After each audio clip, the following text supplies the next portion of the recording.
The cannon fire thundered across the Pennsylvania countryside, shaking the earth beneath them. Smoke hung thick in the July air, obscuring the sun and turning day to dusk.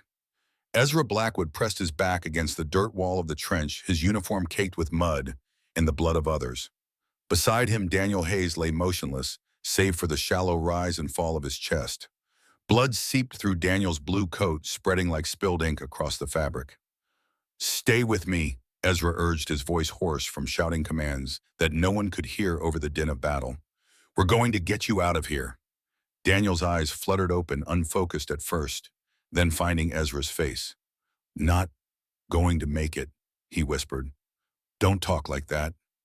Ezra tore a strip from his already ragged sleeve, pressing it against the wound in Daniel's chest. The cloth turned crimson almost instantly. "You've got Eleanor waiting. Those little girls of yours." A ghost of a smile touched Daniel's pale lips. "Eleanor," he murmured.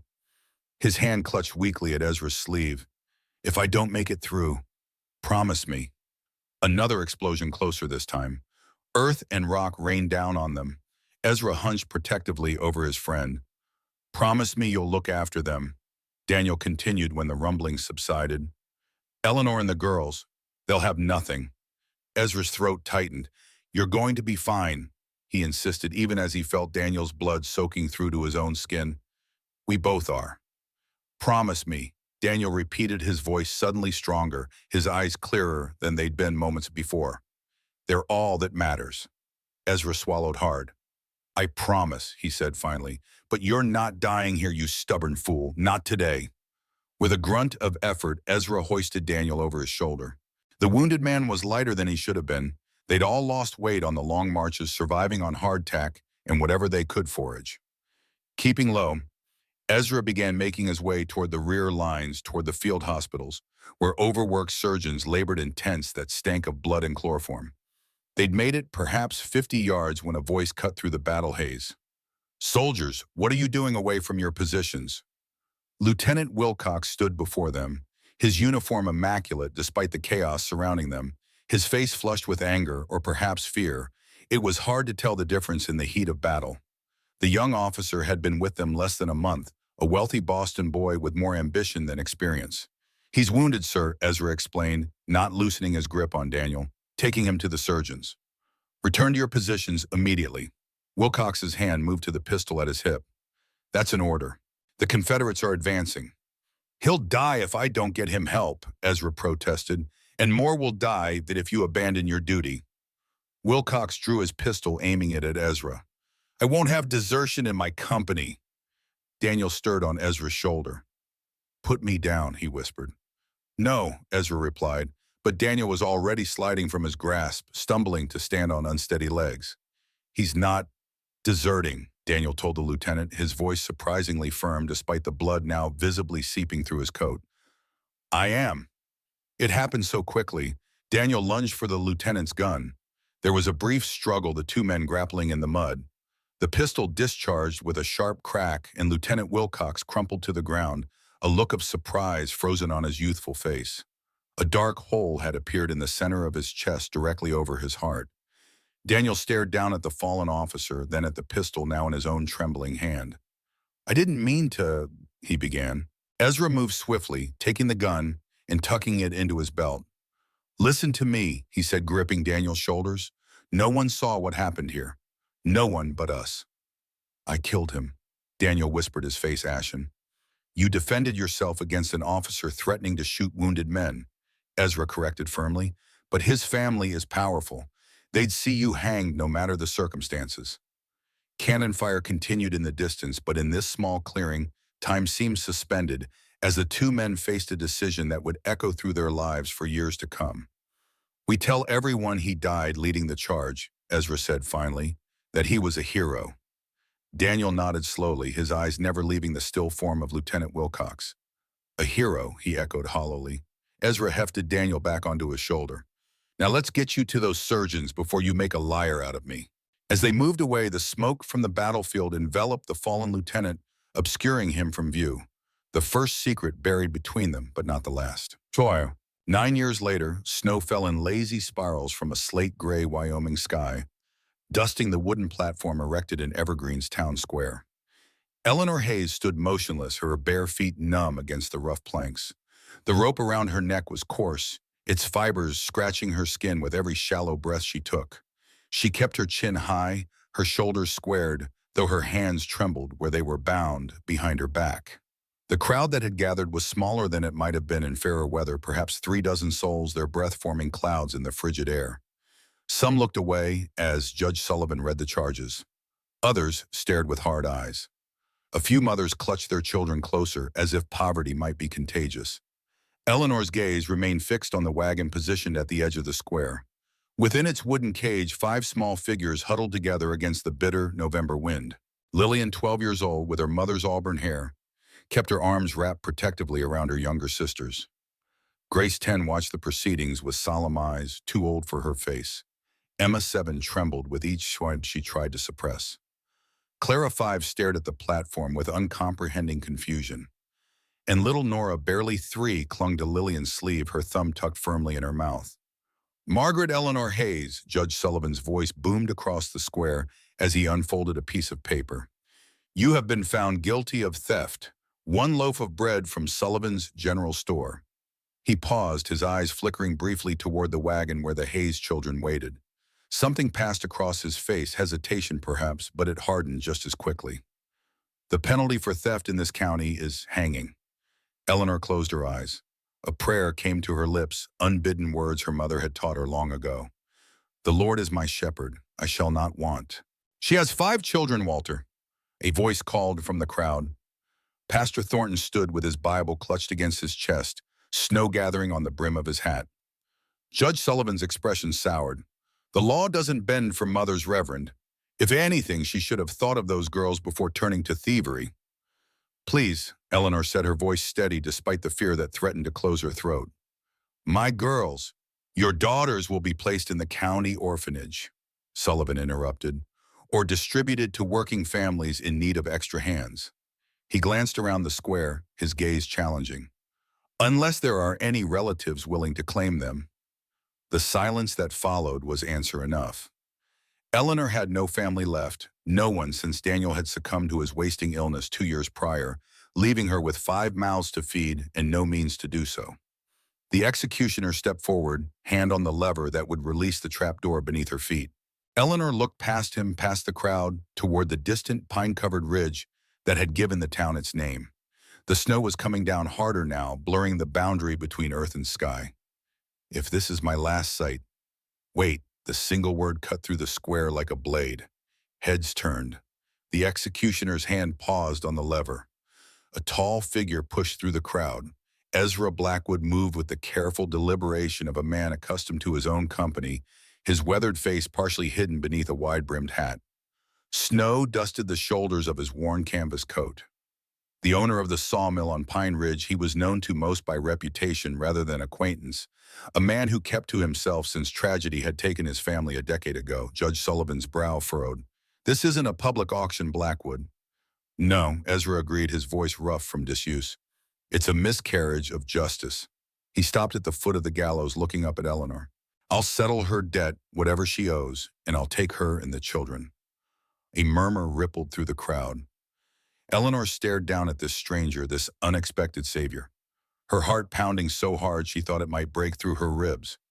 Something about him seemed vaguely familiar, though she was certain they'd never met. The law demands, Sullivan began. The law demands justice, Ezra interrupted. Not orphan children. You want to teach this town a lesson? Let the lesson be that mercy feeds more mouths than punishment ever has. Something shifted in the air.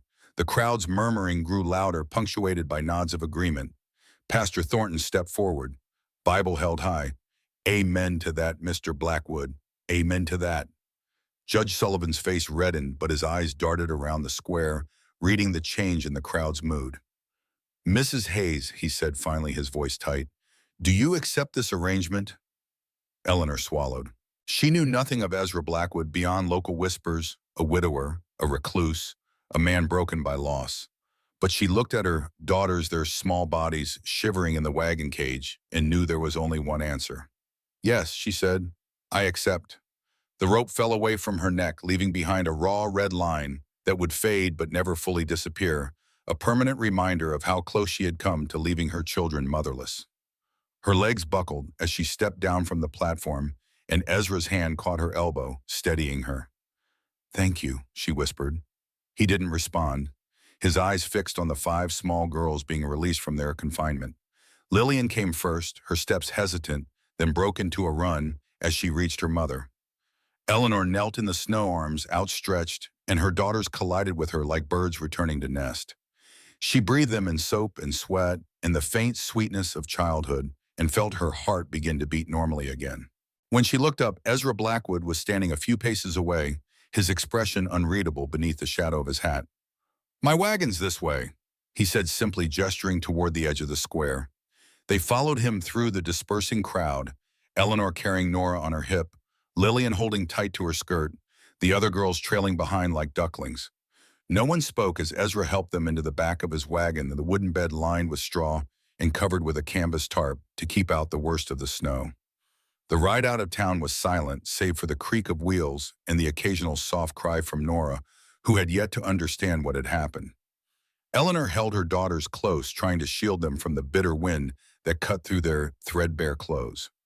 It was only when the last buildings of Evergreen had disappeared behind them, the wagon climbing steadily toward the distant ridge, that Ezra finally spoke.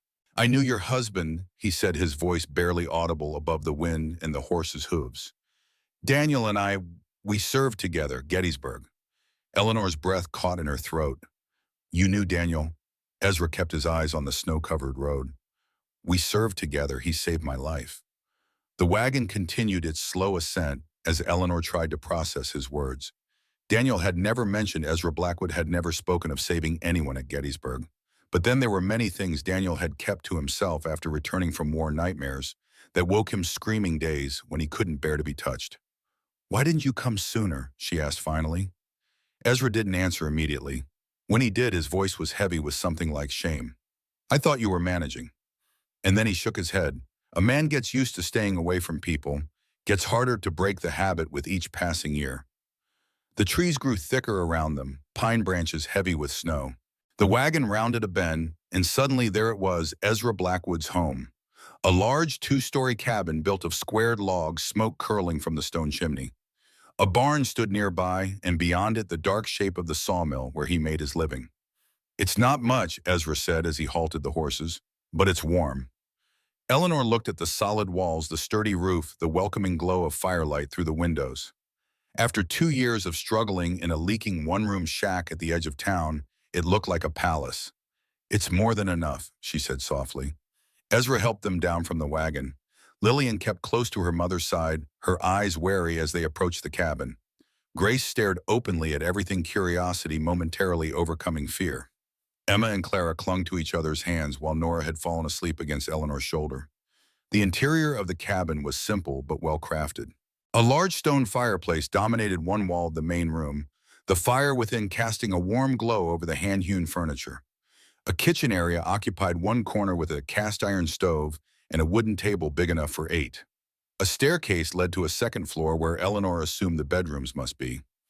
"You'll be upstairs," Ezra said, removing his coat and hat. "There are 3 rooms. One's mine, but you can divide the other 2 however suits you." Eleanor nodded, too overwhelmed to speak. The warmth of the cabin was making her dizzy after so many hours in the cold. Or perhaps it was the whiplash of emotions from resigned acceptance of death to this unexpected reprieve. "Are you hungry?" Ezra asked, looking not at her, but at the children. His voice had softened slightly, the rough edges smoothed away. 5 small heads nodded in unison. Even Lillian, still suspicious, couldn't hide the hunger in her eyes. "There's stew on the stove," he said, "and bread." A small, choked sound escaped Eleanor's throat at the word bread, the thing that had nearly cost her life just hours ago. Ezra met her eyes, then something like understanding passing between them. Without another word, he moved to the stove and began ladling stew into bowls. The rich smell of meat and vegetables filled the cabin, and Eleanor felt her own stomach clench with hunger. That first meal passed in silence. The girls ate ravenously, even Nora, who had woken at the smell of food. Ezra kept his eyes on his own bowl, saying nothing as Eleanor helped her youngest daughter to eat without spilling. When they had finished, Ezra showed them upstairs. The 2 spare rooms were simply furnished, a bed, In each, a chest of drawers, a small table with a lamp clean, if somewhat dusty. These were meant for children, Eleanor said softly, running her hand over a carving on one of the bedposts, a small bird in flight. Ezra stiffened. Yes. He didn't elaborate, and Eleanor didn't press. She had heard the rumors, a wife and son lost in a fire nearly a decade ago. Some wounds were too deep to probe, especially on first acquaintance. Thank you, she said instead, for everything. He nodded once, then turned to leave. At the doorway, he paused. If you need anything, I'm down the hall. Another pause. I rise early for the mill. I'll try not to wake you. After he had gone, Eleanor helped her daughters prepare for bed. There were no nightgowns, so they slept in their clothes, the younger girls, piling into one bed, while Lillian insisted on sleeping on the floor beside her mother and Nora. I don't trust him, Lillian whispered when the others had fallen asleep. Eleanor stroked her daughter's hair. He knew your father. So he says. Lillian's eyes gleamed in the darkness. Why would Pa never mention him? Your father kept many things about the war to himself, Eleanor said gently. You know that. Lillian was silent for a long moment. What if he wants something from us? No one just saves people for nothing. The question hit too close to Eleanor's own fears. She had seen the way women without husbands were treated, the assumptions made about them, the liberties some men thought they could take. We'll be careful, she said finally. But for tonight, we're safe. We're warm. We're together. She pressed a kiss to her daughter's forehead. That's enough to be grateful for. Eventually, Lillian's breathing deepened into sleep. Eleanor lay awake much longer, listening to the unfamiliar sounds of the cabin, the settling of logs, the whisper of wind through the eaves, the distant howl of a wolf in the mountains. She thought of the noose of the trapdoor that would have opened beneath her feet. She thought of her daughters being separated, sent to the orphanage, or to strange families where they might be treated as servants rather than children. And she thought of Ezra Blackwood, the silent man who had stepped forward when no one else would, who claimed to have known Daniel, to have been saved by him. Outside, the snow continued to fall, covering the world in white, bearing the tracks that had led them to this place. Somewhere in the darkness, Ezra Blackwood was awake too, his footsteps occasionally creaking across the floor of his room. Two strangers beneath one roof, both carrying burdens invisible to the eye, both wondering what the morning would bring. 3 days before the hanging, Eleanor Hayes had stood outside Sullivan's general store, counting the coins in her palm for the third time. 6 cents not enough for even the day-old bread that Mrs. Sullivan sometimes sold at a discount. The winter had come early and harsh. The garden patch behind their small shack had yielded poorly in the summer, too little rain, too much sun. Daniel's army pension had stopped coming after his death, the bureaucracy of Washington deciding that his consumption had not been service-related, despite the lung damage he'd sustained from cannon smoke at Gettysburg. Eleanor had taken in washing when she could get. It had sold Daniel's pocket watch and her own mother's silver brooch. She had stretched meals until they were little more than flavored water, had patched clothes until there was more patch than original fabric. But 6 cents would not feed 5 growing girls, not even for a day. From across the street, Ezra Blackwood watched the woman count her coins. He didn't mean to stare, but something about her proud posture, the determined set of her shoulders even as her fingers trembled with cold, caught and held his attention. He knew who she was, of course. Everyone in Evergreen knew the Hayes widow and her brood of girls, Daniel Hayes' wife. The woman Ezra had promised to look after, should anything happen to his friend, a promise he had failed to keep. He had told himself she was managing, had convinced himself that approaching her would only dredge up painful memories of the war, would force him to explain his connection to Daniel, had persuaded himself that she would reject his help anyway, her pride being what it was.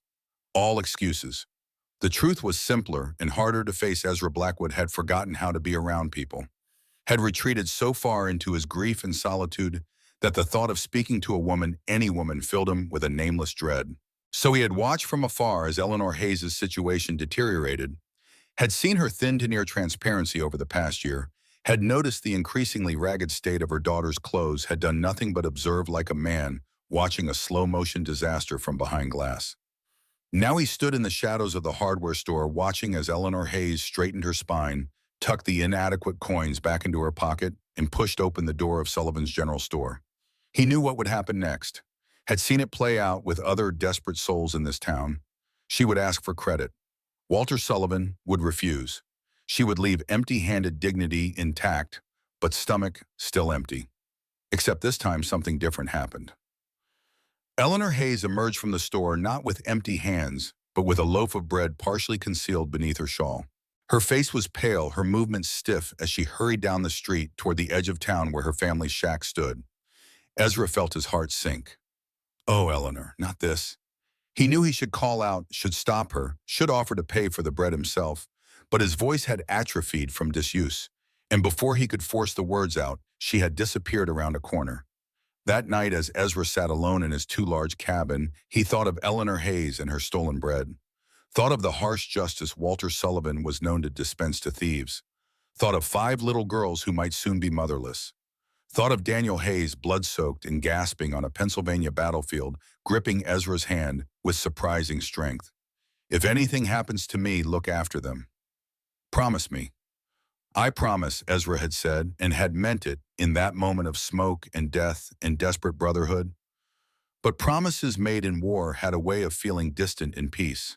And after losing Catherine and Henry, after burying what remained of his heart with them, Ezra had found it easier to retreat to his mountain than to honor his word. Now staring into the dying embers of his fire, Ezra Sullivan made another promise. This one to himself. If they arrest her, I'll step forward. I'll make it right. He just hoped he'd have the courage to keep it this time. The night before her arrest, Eleanor sat at the bedside of her daughters, watching them sleep. They had eaten the stolen bread for dinner, soaking it in the last of the broth she'd made from a soup bone begged from the butcher. It wasn't enough, would never be enough, but it had quieted the worst of their hunger. Tomorrow she would face the consequences of her theft. Walter Sullivan was not a forgiving man, especially to those he considered beneath him. The best she could hope for was a fine she couldn't pay, which would mean debtor's prison. The worst? She wouldn't think about the worst. Instead, she began to sing softly an old hymn her mother had taught her. Amazing grace, how sweet the sound that saved a wretch like me. I once was lost, but now am found, was blind, but now I see. Nora stirred in her sleep, small fingers clutching at the thin blanket. Eleanor smoothed a lock of hair from her youngest daughter's forehead. So much like Daniel, the same determined chin, the same way of frowning slightly even in sleep. What would Daniel think of her now? A thief, a failure, unable to provide for the children they had created together. But he would understand, wouldn't he, Daniel, who had stolen water from a farmer's well during the long march to Gettysburg? Daniel, who had once said that a man's first duty was to keep his family alive, no matter what. Through many dangers, toils, and snares I have already come. 'Tis grace hath brought me safe thus far, and grace will lead me home. She hadn't believed in grace for a long time now, had stopped attending church after Daniel's funeral when Pastor Thornton's words of comfort had rung hollow in her ears. What kind of God took a good man like Daniel, leaving 5 little girls without a father? But tonight, watching her daughters sleep with full bellies for the first time in weeks, she found herself reaching for faith again. Not the complicated theology of Sunday sermons, but something simpler, a belief that somehow they would survive this, that her children would grow up to know better days than these. When we've been there 10,000 years, bright shining as the sun, we've no less days to sing God's praise than when we'd first begun. Lillian's eyes opened, reflecting the dim light of the single candle Eleanor had allowed herself. "Mama, what's wrong?" "Nothing, sweetheart," Eleanor whispered, stroking her eldest daughter's cheek. "Go back to sleep." But Lillian, too observant by half, wasn't fooled. "You're worried about the bread." Eleanor's hands stilled. "Who told you?" "I saw you hide it under your shawl." Lillian sat up, careful not to disturb Grace sleeping beside her. "Did you steal it?" The question hung in the air between them, heavy with implication. Eleanor had raised her daughters to be honest, had taught them that taking what wasn't theirs was wrong. "Yes," she admitted finally. "I did." Lillian was quiet for a long moment. "Because we were hungry." "Yes." "Then it's not really stealing, is it?" Eleanor sighed, gathering her daughter into her arms. "The law would say otherwise. Mr. Sullivan would certainly say otherwise." "The law is stupid," Lillian muttered into her mother's shoulder. Despite everything, Eleanor felt a smile tug at her lips. "Perhaps, but we still have to live with it." She pulled back, meeting her daughter's eyes. "Lillian, listen to me. If anything happens, if I'm not here for a while, you need to look after your sisters. Can you do that?" Fear flickered across Lillian's face. Where would you go? Just away for a little while, Eleanor said, the lie bitter on her tongue. To work to earn money. You're lying, Lillian said flatly. They're going to arrest you, aren't they, for the bread? Sometimes Eleanor forgot how quickly her eldest was growing up, how adult her understanding had become in the 2 years since Daniel's death. Yes, she admitted. They might. Lillian's chin trembled, but she fought back tears with visible effort. What will happen to us? Pastor Thornton will make sure you're taken care of, Eleanor said, hoping it was true. The pastor had been kind after Daniel's death, bringing food and helping with the funeral arrangements, but his charity, like everyone's, had limits. I don't want to be separated, Lillian whispered. I don't want to go to the orphanage. Eleanor pulled her daughter close again, her own tears threatening to fall. That won't happen, she promised, even as she knew it was a promise she might not be able to keep. We'll find a way. They sat like that for a long time, mother and daughter holding each other in the dim candlelight, both pretending to believe in a future neither could see. Eventually, Lillian's breathing deepened as sleep reclaimed her. Eleanor laid her gently back down, tucking the blanket around her shoulders. Then she blew out the candle and sat in darkness, listening to the wind rattle the loose boards of their shack, wondering if this would be the last night she spent with her daughters. Please. She prayed to a God she wasn't sure was listening. Please keep them safe, even if you can't do the same for me. The first morning at Ezra Blackwood's cabin dawned clear and cold, the world outside transformed by the night's snowfall. Eleanor woke to find sunlight streaming through unfamiliar windows, casting golden rectangles across a wooden floor that didn't leak or creak. For a moment, disorientation gripped her. Then yesterday's events came rushing back, the noose, the crowd, Ezra Blackwood's unexpected intervention. She sat up quickly, disturbing Nora, who had curled against her side like a small, warm cat. Mama, the child murmured, eyes still closed. I'm here, Eleanor whispered, stroking her daughter's hair. Go back to sleep. But Nora was already sitting up, rubbing her eyes with small fists, looking around the unfamiliar room with growing confusion. Where's our house? We're staying somewhere new, Eleanor explained, keeping her voice light. Somewhere warm. With the quiet man? Yes, with Mr. Blackwood. Eleanor pushed back the quilt, a real quilt, not the collection of rags they'd used for bedding in their shack, and swung her feet to the floor. Let's see if your sisters are awake. They were. Lillian was already up, standing by the window, her expression guarded as she watched the yard below. Grace sat cross-legged on the other bed, whispering to Emma and Clara, all three falling silent as Eleanor entered. Good morning, Eleanor said, forcing cheer into her voice. Did you sleep well? Nods all around, though. Lillian didn't turn from the window. He's in the barn, she said, answering the question Eleanor hadn't asked. Been there since before sunrise. Of course. Ezra had mentioned he rose early for the mill. Then we should make ourselves useful, Eleanor said. We're guests in this house, after all. Are we staying? Grace asked, her intelligent eyes searching Eleanor's face. For how long? A question Eleanor couldn't answer. She settled for honesty. I don't know yet, but for now, yes, we're staying. I like it here, Clara said, her voice small but certain. It's warm. Simple childhood priorities. Eleanor felt a surge of gratitude that at least her younger daughters could accept their changed circumstances without the weight of adult worries. Well then, she said, clapping her hands together, let's see what we can do to thank Mr. Blackwood for his hospitality. Lillian helped me find the kitchen things. Grace, you and Emma make the beds. Clara, you look after Nora. The familiar routine of chores seemed to settle the girls, giving them purpose in this strange new place. Eleanor found coffee beans in a tin by the stove and set water to boil. Then she discovered a sack of cornmeal in a cupboard and began mixing batter for Johnny cakes. By the time Ezra Blackwood returned from the barn, the cabin was filled with the smell of coffee and cooking cornbread. He paused in the doorway, hat in hand, something like surprise crossing his weathered features. Good morning, Mr. Blackwood, Eleanor said, trying not to show how nervous she felt. This man had saved her life, had given her daughter shelter, and yet he remained a cipher. His motives unclear, his connection to Daniel unexplained. Mrs. Hayes, he acknowledged with a nod. His eyes moved to the stove where Johnny cakes sizzled in a cast-iron pan. You didn't have to cook. It's the least I can do, Eleanor said. To thank you for... She trailed off, unsure how to encapsulate everything he had done. Ezra hung his hat on a peg by the door, then moved to wash his hands at the pump by the sink. "No thanks needed," he said, his back to her. "Just keeping a promise." There it was again, that reference to a promise made to Daniel.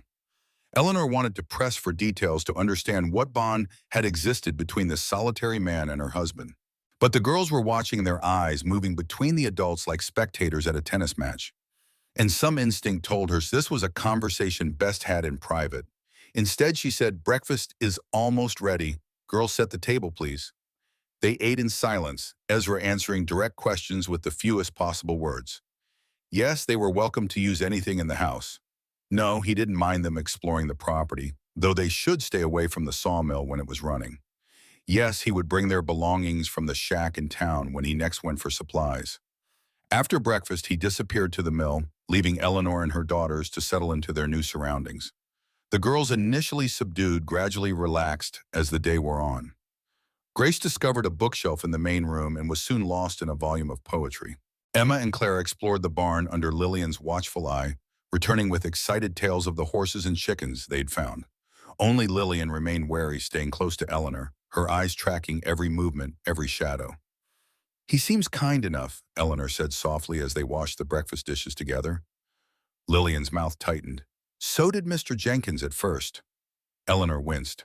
Hiram Jenkins had been their landlord in town, initially sympathetic to their plight, offering reduced rent and odd jobs. But his kindness had come with increasingly uncomfortable conditions, lingering touches, suggestions that Eleanor might pay the rent in other ways. They had moved to the shack at the edge of town to escape him. "Mr. Blackwood is not Mr. Jenkins," Eleanor said firmly. "How do you know?" Lillian demanded. "You don't know anything about him except what he says about Pa." "I know he stepped forward when no one else would," Eleanor replied. "I know he could have left us to our fate, but he didn't." She placed a hand on her daughter's shoulder. "I'm not asking you to trust him blindly. Just give him a chance." Lillian said nothing, but she didn't pull away from her mother's touch, a small victory. The day passed in a blur of domestic activity, Eleanor desperate to prove their worth, to justify their presence in Ezra Blackwood's home, cleaned and organized with near-frantic energy. The girls, sensing her mood, helped without complaint, even Nora toddling after them with a rag in her small hand, cleaning whatever surfaces she could reach. By the time Ezra returned from the mill in the late afternoon, the cabin was spotless. The windows gleaming, the floor swept and mopped. A pot of beans simmered on the stove, seasoned with the last of the salt pork Eleanor had found in the pantry. Ezra paused again in the doorway, his eyes taking in the transformed space. "You've been busy," he said. And if Eleanor wasn't mistaken, there was a note of appreciation in his gruff voice. "We wanted to help," she said simply. He nodded, then reached into his coat pocket and withdrew a small package wrapped in brown paper. "For the girls," he said, holding it out awkwardly. Eleanor took it, surprised by the weight. She unwrapped the paper to find 5 sticks of candy, the kind sold at the general store for a penny each. "Oh," she breathed, looking up at him with wide eyes. Candy was a luxury her daughters hadn't tasted in over a year. "Mr. Blackwood, you shouldn't have—" "Ezra," he interrupted. "My name is Ezra." A pause. "And it's just candy, not worth the fuss." But when the girls discovered the treat, their excitement proved him wrong. Even Lillian couldn't hide her delight, though she tried to maintain her suspicious composure as she savored the peppermint stick. That night, after the girls were asleep, Eleanor found Ezra sitting by the fire, whittling a piece of pine with a small, sharp knife. Curls of wood gathered at his feet like pale shadows. "May I join you?" she asked softly. He looked up, surprise flickering across his face, then nodded toward the chair opposite his. "Your house too now." Eleanor settled into the chair, the fire's warmth a luxury after so many cold nights. "No," she said. "It's your house. We're just temporary guests." Ezra's knife stilled. "You planning to go somewhere?" "I don't know," Eleanor admitted. "I haven't thought that far ahead." She hesitated, then asked the question that had been burning in her mind since yesterday. "How did you know my husband?" Ezra was silent for so long that Eleanor thought he might not answer. When he finally spoke, his voice was low, almost a murmur. "Gettysburg, 3rd day of fighting. We were in the same regiment, Pennsylvania Volunteers." He resumed his whittling, the knife moving in smooth, practiced strokes. "Our position was overrun. I took a bayonet to the thigh. Couldn't walk." A thin smile there and gone. "Daniel carried me back to our lines. Stubborn man, Wouldn't leave me behind even with rebel fire all around us.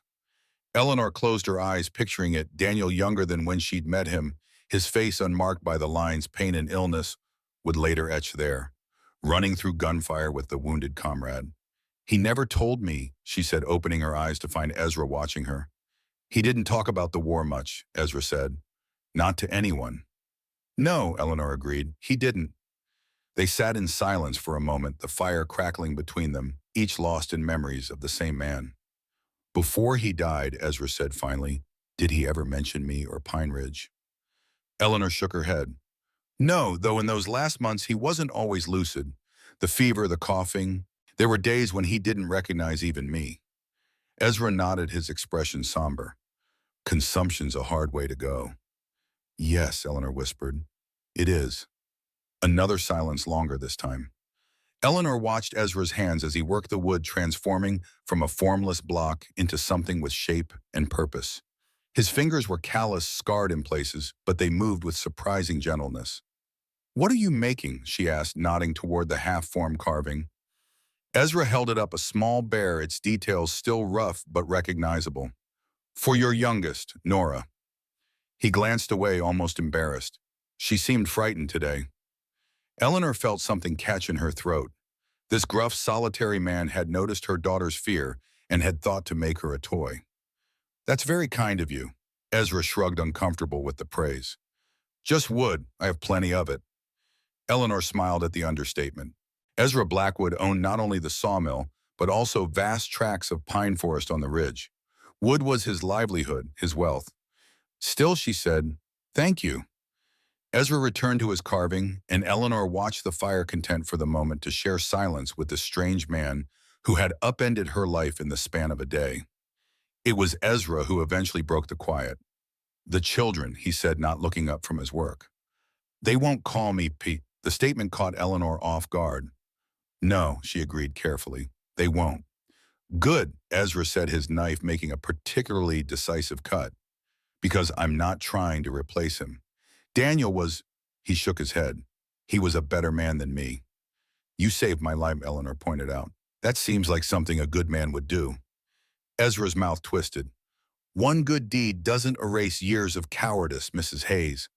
Eleanor, she corrected, echoing his earlier request. And what cowardice do you mean? He looked up, then his eyes darkened by the firelight. I promised Daniel I'd look after you and the girls if anything happened to him. But when news came of his death, I couldn't face it. Couldn't face you. His gaze dropped back to the carving in his hands. So I watched from a distance, told myself you were managing fine without my interference. Eleanor absorbed this revelation slowly. All those months of struggle, of near starvation, and this man, this friend of Daniel's, had been watching, had known of their plight, and done nothing.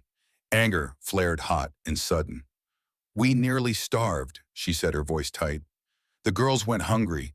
I had to sell everything of value we owned. And you were watching. Ezra didn't flinch from her anger. Yes, he said simply, I have no excuse. But you have an explanation, Eleanor pressed. Don't you? Ezra set down his knife in the carving, rubbing a hand over his face. He suddenly looked much older, the lines around his eyes deepening. After Catherine and Henry died, he said slowly, I stopped living, stopped being part of the world. I built this cabin for them, a bigger house room for more children. His gesture encompassed the space around them, but they never saw it, never lived in it. He drew a deep breath. I couldn't save them, couldn't reach them through the smoke and flames, and after that I couldn't bear to be around people, around families, around happiness. Eleanor's anger didn't disappear, but it softened, tempered by the raw pain in Ezra's voice. I'm sorry about your family, she said quietly. As I am about your husband, Ezra replied. He picked up the bear carving again, turning it in his hands. I can't change the past, can't undo my failure to help you sooner, but I'm trying to make it right now. Eleanor studied him, this solitary, damaged man who had saved her from the gallows. Who had known Daniel had promised to care for a family he then avoided for 2 years, who carved toys for frightened children and bought them candy. Why now, she asked finally. What changed? Ezra met her gaze steadily. I saw you steal that bread, he said. Saw the look on your face afterward, not guilt but relief. Relief that your children wouldn't go hungry that night. He shook his head, and I realized I couldn't stand by anymore. Couldn't watch you suffer the consequences of an act I might have prevented if I'd kept my promise sooner. Eleanor looked away, heat rising in her cheeks at the reminder of her crime. I'm not proud of what I did. You shouldn't be ashamed either, Ezra said firmly. You did what you had to do for your family. Anyone would have done the same. Eleanor wasn't so sure. Her mother had raised her to believe that there was never an excuse for dishonesty, that God saw all sins equally. But she had also taught Eleanor that a mother's first duty was to her children. Perhaps, she said noncommittally. Ezra seemed to sense her discomfort, for he changed the subject. Your oldest, Lillian. She doesn't trust me. Eleanor couldn't help but smile. No, she doesn't trust easily these days. Smart girl, Ezra said, and there was genuine approval in his voice. She'll keep you safe. She tries, Eleanor agreed, thinking of how Lillian had attempted to shoulder adult burdens since Daniel's death. Too hard sometimes. Ezra nodded, understanding in his eyes. Children grow up fast when they have to. They lapsed into silence again, but it was a different kind now, less awkward, more companionable. Eleanor found herself relaxing into it, the tension of the day slowly draining from her shoulders. It's late, Ezra said, eventually rising from his chair. And you've had a long day. Eleanor stood as well, suddenly aware of how exhausted she was. The adrenaline that had carried her through the hanging, the reprieve, the move to a new home, it was finally wearing off, leaving her bone weary. Yes, she agreed. Thank you for talking with me.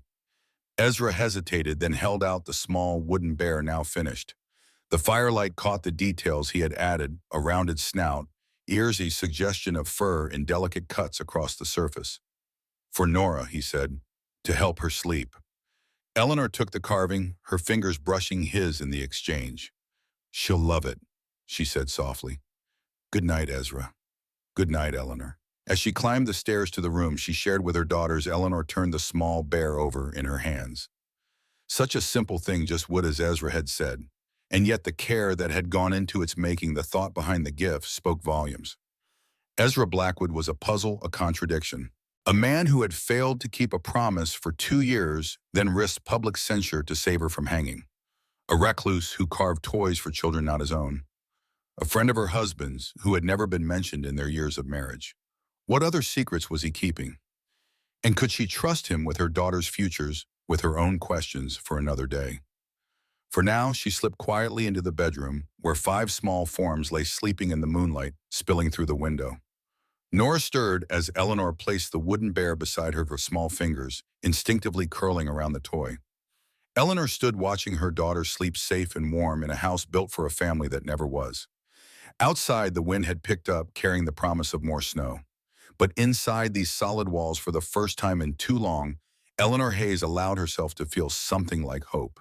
Not certainty, not peace, but hope, fragile and tentative as the first green shoot after winter.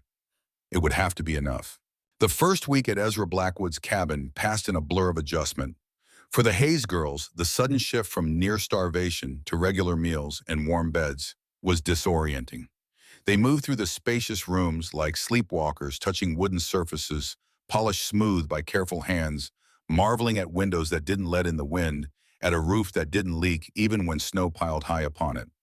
Lillian remained vigilant, shadowing her mother, watching Ezra with narrowed eyes.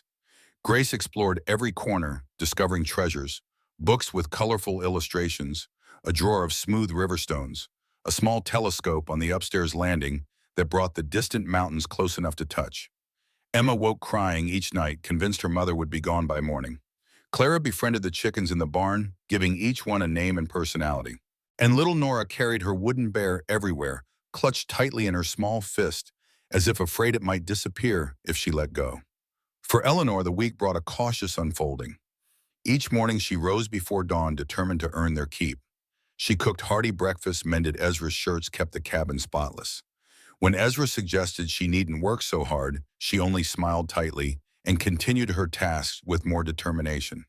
For Ezra, the sudden presence of 6 females in his solitary domain was like thawing after a long winter, painful at times, but gradually bringing sensation back to numb limbs. He left for the mill each morning before breakfast to avoid the chaos of so many voices, so many needs. But in the evenings, he found himself lingering at the dinner table, listening to the girls' chatter, watching Eleanor's face soften as she interacted with her daughters. It was on the 8th day that Grace made her discovery. She had been exploring the bookshelf in the main room, running her fingers along the spines of leather-bound volumes, when she noticed a small locked cabinet built into the wall beside it. The key was hidden behind a loose piece of molding at the top, a hiding place she found by standing on tiptoe to dust. Inside the cabinet were books, unlike the others, smaller, more delicate, with marbled covers and gilt-edged pages. Women's books. On the inside cover of one, a name was written in flowing script, Gavin Blackwood. Grace carried her find to the kitchen, where Eleanor was teaching Emma and Clara to knit with yarn Ezra had purchased in town. "Mama, look what I found," Grace said, setting the book on the table. "It belonged to Mrs. Blackwood." Eleanor glanced up, her hands stilling on the knitting needles. "Grace, you shouldn't be going through Mr. Blackwood's things." "It was just sitting there," Grace protested, "in a cabinet by the bookshelf. And look." She opened the book to a page where pressed flowers were preserved between the leaves. "Whoever she was, she loved flowers, just like you." Eleanor felt a chill pass through her. Catherine, Ezra's wife. The woman who should have lived in this house, raised children here, grown old, with her husband. "Put it back," she said firmly. "Right now, it's not ours to look through." But before Grace could retrieve the book, the front door opened and Ezra himself entered, stamping snow from his boots. He stopped short at the tableau before him, Grace standing guiltily by the book. Eleanor's expression caught between embarrassment and apology. "I'm sorry," Eleanor said quickly. "Grace found it in the cabinet. We were just putting it back." Ezra crossed to the table slowly, his eyes fixed on the open book with its pressed flowers. He hadn't seen it in years, had locked away Catherine's books after her death, unable to bear the reminders they contained. "It's all right," he said, his voice rougher than usual. He ran a weathered finger over the name inscribed in the front. "It was my wife's." A heavy silence fell. Even Emma and Clara seemed to sense the gravity of the moment, their usual fidgeting stilled. "I shouldn't have touched it," Grace said in a small voice. Ezra looked at her, something softening in his expression. "You're curious. That's natural." He hesitated, then added, "She would have liked you, Catherine. She was a teacher before we married. Loved books like you do." Grace's eyes widened at this unexpected connection. "Really, what did she teach?" "Literature mostly, poetry." Ezra's lips curved in a faint smile.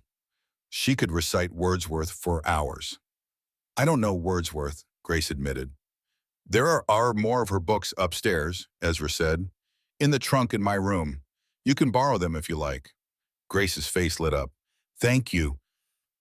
Eleanor watched this exchange with a mixture of surprise and relief. She had expected anger, or at least discomfort, from Ezra at this invasion of his privacy.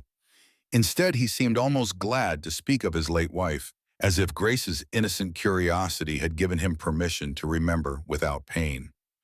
"What's Wordsworth?" Clara asked, breaking the moment with a child's directness.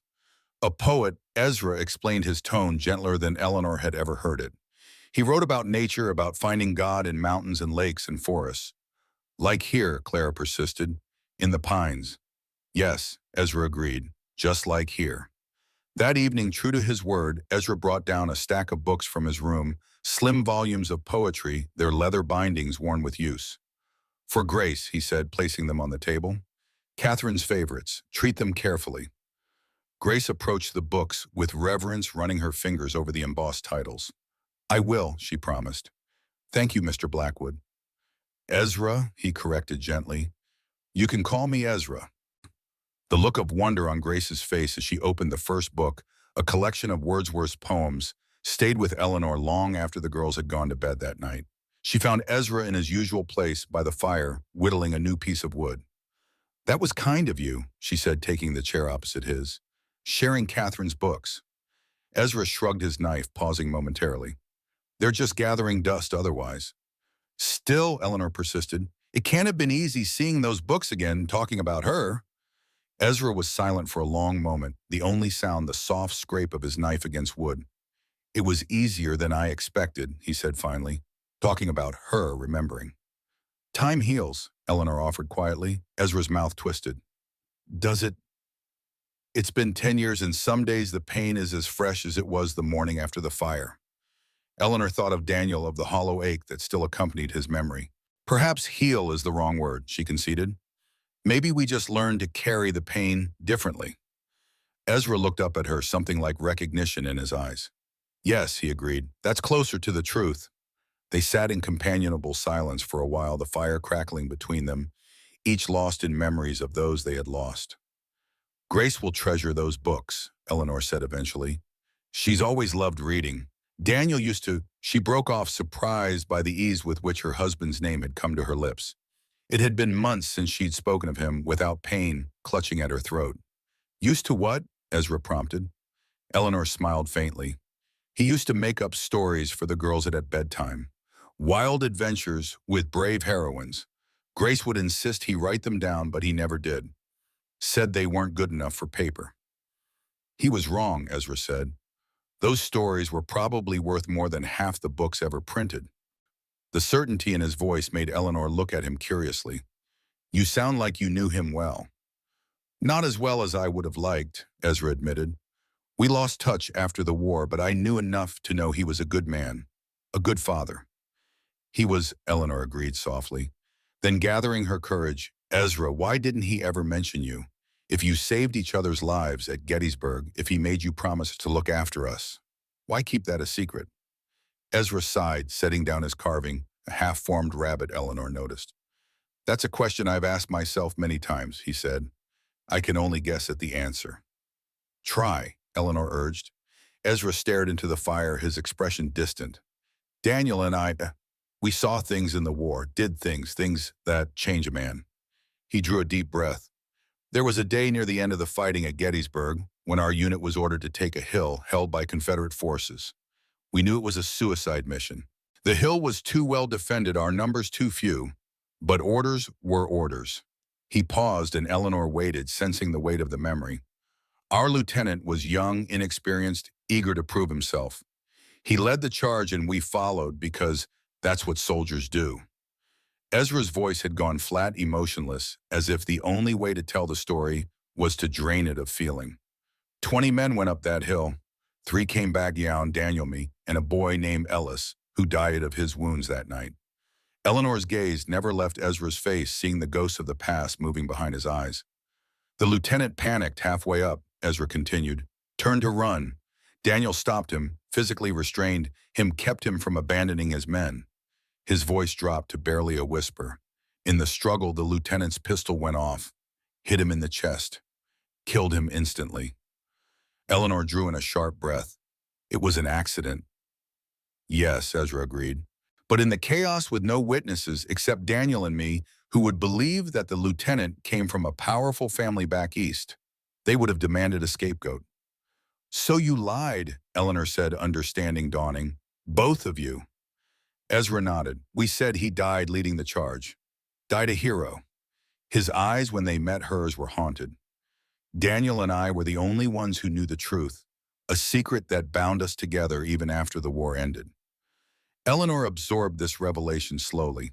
It explained so much: Daniel's nightmares, his reluctance to speak of his war experiences, his occasional dark moods that seemed to come from nowhere. You think he didn't tell me about you because it would mean explaining what happened that day, she said, opening old wounds. That would be my guess, Ezra agreed. Daniel was protective of those he loved. He wouldn't want to burden you with the uglier truths of war. Eleanor thought of her husband, of the gentle man who had read poetry to her by candlelight, who had wept with joy when each of their daughters was born. How strange to think of him in the midst of battle, making split-second decisions that would haunt him for years to come. Thank you for telling me, she said quietly, for trusting me with the truth. Ezra looked at her steadily. You deserve to know, to understand why your husband made me promise what he did. We were bound by more than friendship, Eleanor.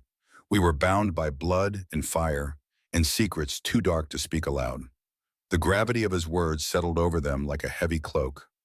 Eleanor felt as if she was seeing Ezra, truly seeing him for the first time, not just a reclusive widower, but a man who had walked through hell alongside her husband, who carried the same scars, the same memories. I'm glad he had you there, she said finally, that he wasn't alone. He said the same about you once, Ezra replied. In a letter he wrote after you were married, said he'd found someone who made the nightmares bearable. Eleanor felt tears prick her eyes. He never told me that. Some things are harder to say than to write, Ezra observed, especially for men like Daniel and me. Eleanor nodded understanding. How many things had she left unsaid to Daniel, thinking there would always be time later? How many confessions and questions had died with him? It's late, Ezra said, breaking into her thoughts, and tomorrow will come early. Yes, Eleanor agreed, rising from her chair. Good night, Ezra. Good night, Eleanor. As she climbed the stairs to the room she shared with her daughters, Eleanor felt as if something had shifted between them. A door had opened, allowing a glimpse into the complex bond that had connected Ezra Blackwood to her husband, to her family. She was still uncertain of their future, still wary of becoming too dependent on this man's charity. But for the first time, she felt she was beginning to understand why Daniel might have trusted Ezra with their welfare, why he might have believed that Ezra Blackwood, for all his gruff solitude, would keep his promise when it mattered most. As January gave way to February, life at Pine Ridge settled into a rhythm. The snow continued to fall, piling deeper around the cabin, but inside warmth and a tentative comfort grew. Ezra spent his days at the sawmill, returning in the evenings with small gifts, a ribbon for Emma's hair, a wooden flute for Clara, a new book for Grace. Even Lillian, still wary, found herself included in his quiet generosity when he presented her with a small knife, teaching her how to sharpen and care for it. A girl should know how to protect herself, he said simply when Eleanor questioned the gift. Eleanor herself found an unexpected peace in this place that had once been built for another woman's happiness. She kept Catherine's memory alive through her books, through the flowers Grace pressed between their pages, just as Catherine had done. It seemed right somehow, a continuity, a healing of old wounds. It was a particularly bitter night in mid-February when Eleanor woke to the sound of shouting. Disoriented, she sat up in bed listening. The cry came again, not from her daughter's room, but from down the hall. Ezra. Wrapping a shawl around her nightdress, Eleanor made her way through the darkened cabin to Ezra's room. The door was ajar, and by the faint moonlight spilling through the window, she could see him thrashing on the bed, caught in the grip of a nightmare. No, he cried, his voice raw with anguish. Catherine Henry. Eleanor hesitated on the threshold. To enter a man's bedroom, even in these circumstances. Another cry decided her. She moved quickly to the bedside, laying a gentle hand on Ezra's shoulder. Ezra, she said softly. Wake up, you're dreaming. He startled awake, his eyes wild, unseeing. For a moment he stared at her as if she were a ghost. Then recognition dawned, and with it shame. Eleanor, he rasped, I'm sorry, I didn't mean to wake you. You didn't, she lied, sitting carefully on the edge of the bed. I was already up. In the moonlight, his face looked carved from stone, all hard angles and deep shadows. Sweat glistened on his brow despite the cold air. Was it the war, she asked gently, or the fire? Both, he admitted, pushing himself up to sit against the headboard. Sometimes they blend together. The smoke, the screams, they're all the same in the dark. Eleanor nodded understanding. She had held Daniel through similar nights when the past came roaring back, refusing to stay buried. Daniel had nightmares too, she said, almost every night when he first came home. Less often as the years passed, but they never fully stopped. Ezra's breathing was steadier, now the initial panic of waking receding. What did you do to help him? I stayed, Eleanor said simply. I reminded him where he was, who he was, that he was safe. She paused. Would you like me to stay a while, just until you fall back asleep?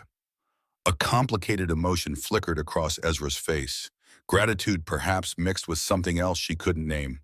No, he said finally, but thank you. He gestured to a chair by the window. If you want to talk a while, though. Eleanor moved to the chair, arranging her shawl more securely around her shoulders. The impropriety of the situation, her in her nightclothes, him in his room, wasn't lost on her. But there was nothing improper in his manner, only the vulnerable honesty of a man who had been alone too long with his demons. Do they come often, she asked. The nightmares. Less than they used to, Ezra said. More since, he trailed off. Since we arrived, Eleanor finished for him. I'm sorry. Don't be, he shook his head. It's not you, it's just. He seemed to struggle for words. Having a family in the house again, children's voices, it brings back memories, both good and bad. We could find somewhere else, Eleanor offered, though the thought of leaving the warmth and safety of the cabin filled her with dread. In town, perhaps once the weather improves. No, the word came swiftly, firmly. This is your home now for as long as you want it to be. Home. The word hung in the air between them, weighted with meaning. Not shelter, not charity, but home. Tell me about them, Eleanor said softly. Catherine and Henry, if it's not too painful. Ezra was silent for so long that Eleanor thought he wouldn't answer. When he did, his voice was low, reflective. Catherine was light. There's no other word for it. She carried sunshine with her wherever she went. A ghost of a smile touched his lips. She was a town girl, came out here to teach at the new school. Everyone thought she'd last a month before running back east. But she stayed, said she'd found God in the mountains. And you, Eleanor prompted? When did you find her? At church of all places. Ezra's smile widened slightly. I wasn't much for religion, but my business partner insisted it would be good for my reputation to be seen in the pews occasionally. Daniel, Eleanor guessed. Ezra nodded. Daniel and Richard Garrett. We'd bought the sawmill together after the war, trying to build something from the ruins. His expression darkened momentarily at the mention of Garrett, but he continued. Catherine was playing the organ. I'd never heard anything so beautiful. Asked to walk her home afterward, and that was that. He fell silent again, lost in memory. And Henry, Eleanor prompted gently, born a year after we married, Ezra said, looked just like her, same eyes, same smile. He swallowed hard. He'd be 19 now. A man. The depth of loss in those simple words made Eleanor's heart ache. She waited, giving him space to continue or stop as he needed. The fire happened while I was at the mill, Ezra said finally. A neighbor saw the smoke, came running. By the time I got there, his voice faltered. The roof had already collapsed. I tried to get in through a window, but the heat. He held up his hands, and in the moonlight, Eleanor could see the scars she hadn't noticed before, pale, puckered skin across his palms and up his wrists. They never found Henry's body, he whispered, just Catherine's. I always thought he must have been buried under a beam burned beyond recognition. That's what the marshal said. A shuddering breath. I built this house for them, you know. Catherine hated the small cabin we had in town, wanted room for more children. The silence that followed was heavy with grief, with the weight of dreams unfulfilled. I'm sorry, Eleanor said, knowing the words were inadequate, but having nothing else to offer. I can't imagine. Yes, you can, Ezra countered quietly. You lost Daniel. Not the same way, but loss is loss. It is, Leonor agreed, but I still have the girls, pieces of him in them. You lost everything. Ezra looked at her, his eyes reflecting the moonlight.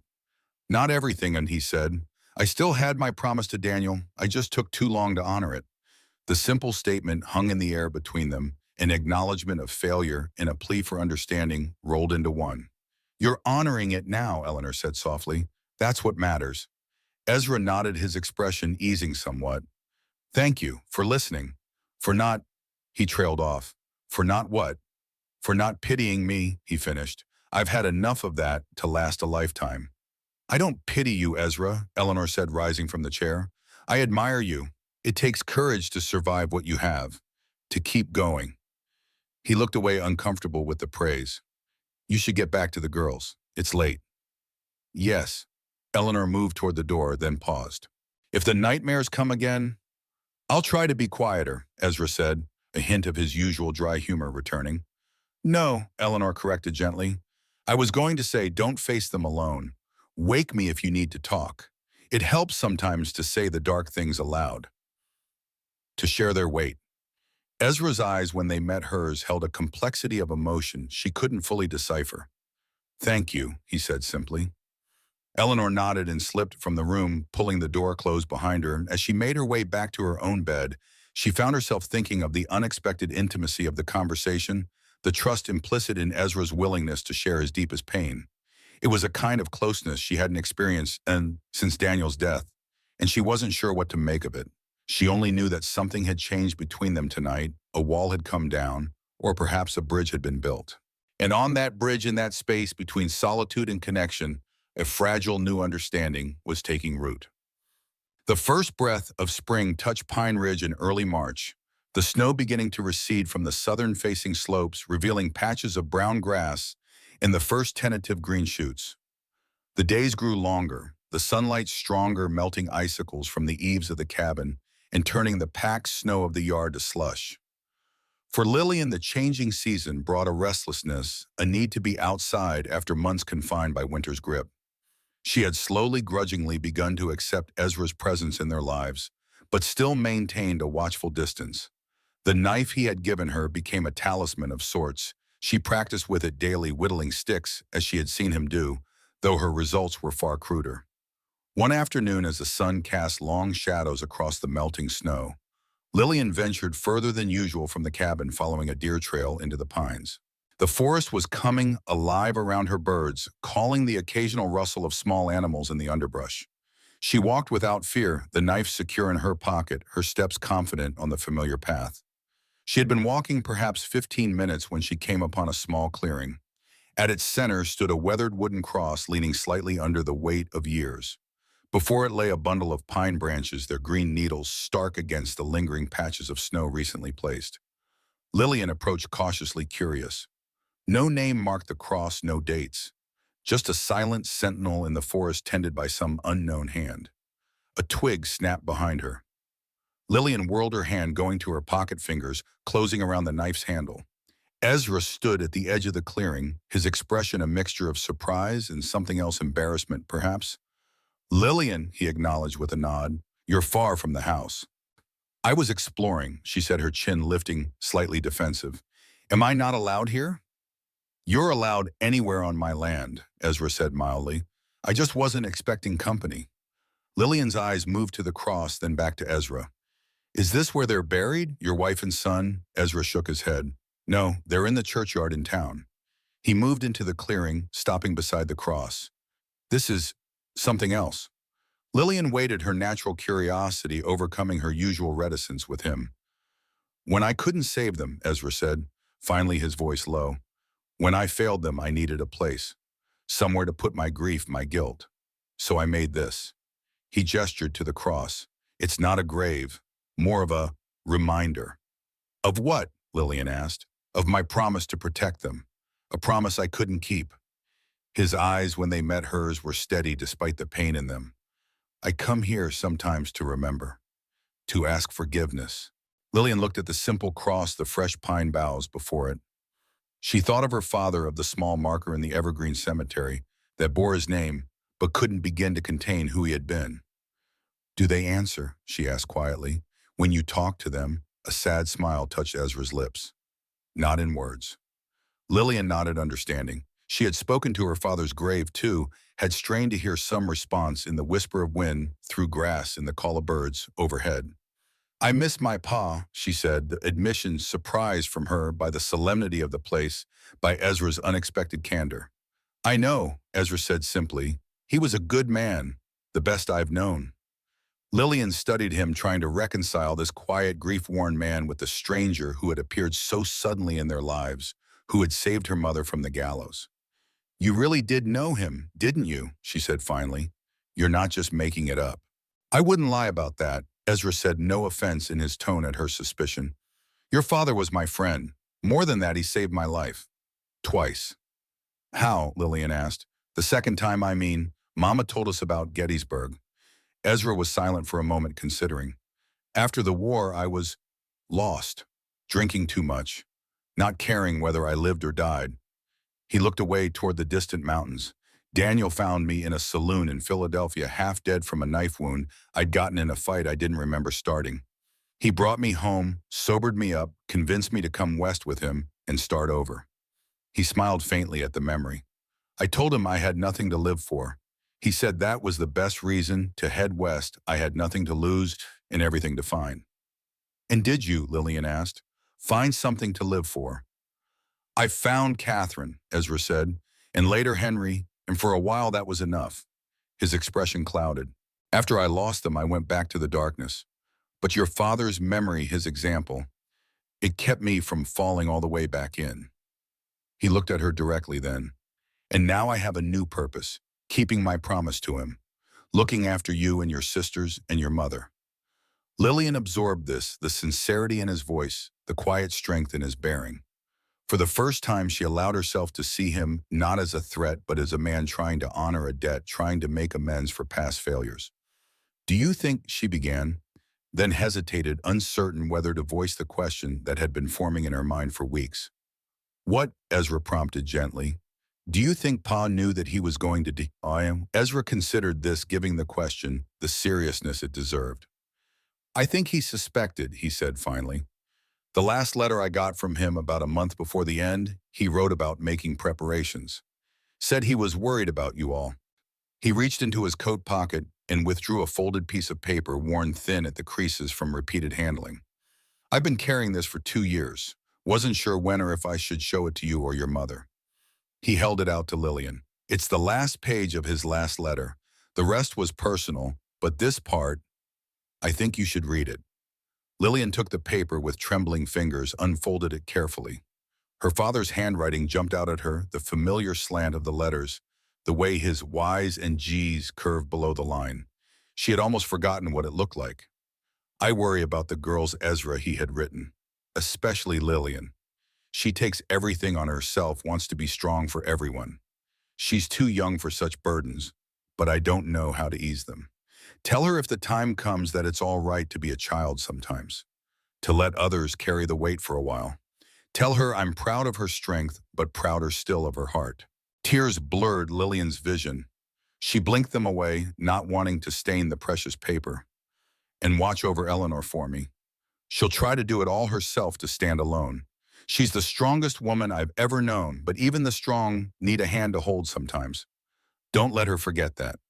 The letter ended there, the rest presumably on pages Ezra had kept private. Lillian refolded it carefully, handed it back. "Thank you," she whispered, "for showing me." Ezra nodded, returning the letter to his pocket. "He loved you very much, Lillian. All of you." "I know." She looked again at the simple cross, understanding now why Ezra had brought her here, why he had shared this private ritual with her. "We should get back. Mama will worry." As they walked side by side through the forest, the silence between them was different than before. Not tense with suspicion, but comfortable, a shared understanding binding them. "Mr. Blackwood, Ezra," Lillian said as the cabin came into view through the trees. "I'm still not calling you Pa. Ever." A surprised chuckle escaped him. "I wouldn't expect you to," he said, "or want you to. Your father earned that title. I'm just trying to keep a promise." Lillian nodded, satisfied. "Good, as long as we understand each other." "I believe we do," Ezra said gravely, but there was a warmth in his voice that hadn't been there before. As they emerged from the trees into the clearing where the cabin stood, Eleanor came out onto the porch, shading her eyes against the afternoon sun. "There you are," she called, relief evident in her voice. "I was beginning to worry." "We went for a walk," Lillian explained, climbing the porch steps to her mother's side. "Ezra showed me the woods." If Eleanor noticed the use of his first name, the easy way it fell from Lillian's lips, when she had been so careful to maintain formality before she gave no sign. But her eyes, when they met Ezra's over Lillian's head, held a question. "Beautiful day for a walk," Ezra said, simply answering the unspoken query with a slight nod. "All is well. A bridge has been crossed." "Indeed it is," Eleanor agreed, her expression softening. "Clara's found the first crocuses by the south wall. She's been waiting for you to come back to show you." As Lillian went to find her sister, Ezra paused at the foot of the porch steps, looking up at Eleanor. "She's a remarkable girl," he said. "Strong like her mother." "And stubborn like her father," Eleanor added with a small smile. "That too." Ezra glanced toward the forest, then back to Eleanor. "I showed her Daniel's letter, the last one." Understanding dawned in Eleanor's eyes. "The one where he asked you to look after us." Ezra nodded. "It seemed time." "Thank you," Eleanor said softly, "for being patient with her, with all of us." "I'm not a patient man by nature," Ezra admitted, "but some things are worth waiting for." The simple statement hung in the air between them, fraught with potential meanings. Eleanor felt a warmth rise to her cheeks, a fluttering in her chest that she hadn't experienced in years. Before she could formulate a response, Clara's voice rang out from around the corner of the cabin. "Mama, Ezra, come see the flowers." The moment broke, but something of it lingered in Eleanor's smile and the way Ezra's eyes held hers for a heartbeat longer than necessary before they turned to follow the child's excited summons. As they rounded the cabin to where Clara knelt beside a patch of purple crocuses pushing up through the melting snow, Eleanor found herself thinking of renewal of life's persistence in finding its way back to the light after the long darkness of winter. Perhaps people weren't so different from these small determined flowers bowed but not broken by the weight of snow, ready to bloom again when the conditions were right. Perhaps after all this time her heart was ready to bloom again too. The nightmare came to Ezra in the deepest part of night, 2 weeks after his walk with Lillian. Not the familiar one of fire and smoke and reaching hands, but something new. Daniel standing before him in the forest, clearing blood seeping from his chest, his eyes accusing. "You promised," Daniel's ghost said. "You promised to protect them." And then the dream shifted, and it was Eleanor on the gallows, the noose around her neck, her eyes finding his in the crowd but seeing no recognition there, only a stranger watching her die. Ezra woke with a papa, sweat cold on his skin despite the mild spring night. The dream clung to him, its images refusing to fade with wakefulness. He sat up, running a hand over his face, trying to shake off the lingering dread. Something was wrong. Not just the nightmare, but something else, a restlessness in his bones, a prickling at the nape of his neck. The instincts honed by war and grief whispered a warning he couldn't quite decipher. He rose, pulling on trousers and a shirt, and moved to the window. The moon was nearly full, casting silver light across the yard, the outbuildings, the edge of the forest beyond.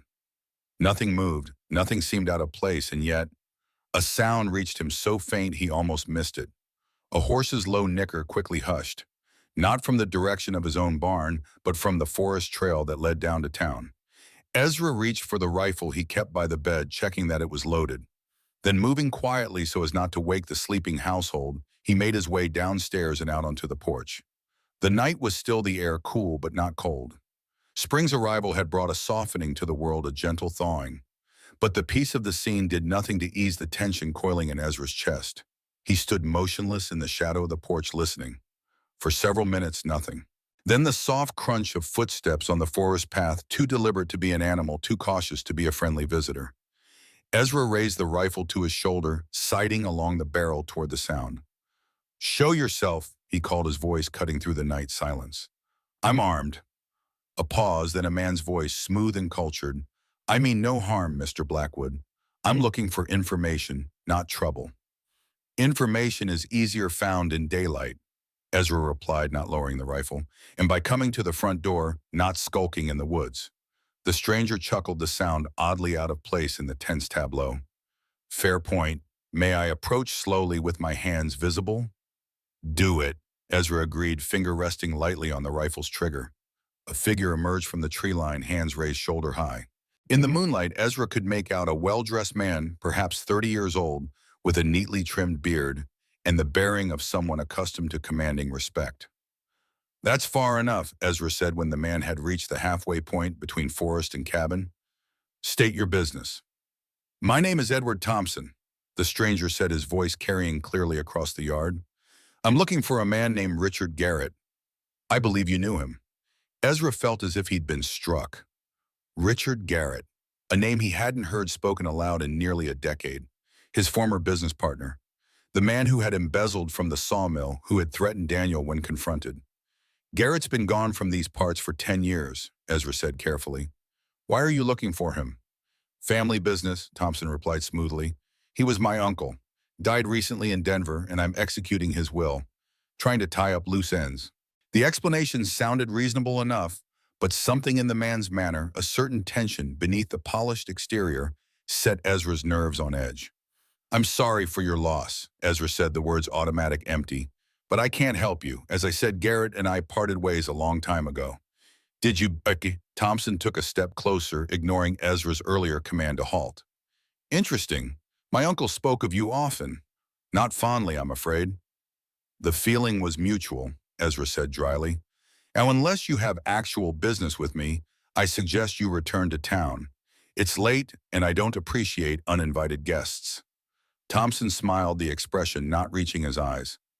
"Just one more question, if you don't mind. Did my uncle ever mention a boy, a child who might have been in his care?" A chill that had nothing to do with the night air crept up Ezra's spine. Henry. He's asking about Henry. No, Ezra said, his voice steady despite the sudden pounding of his heart. Garrett was a bachelor, no children that I knew of. Ah. Thompson studied him for a moment as if trying to determine the truth of this statement. Well, it was worth asking. Family rumors, you understand, not always reliable. He tipped his hat, a gesture oddly formal, given the circumstances. I won't trouble you further tonight, Mr. Blackwood, but I'm staying in town for a few days. Perhaps we could speak again in more civilized surroundings.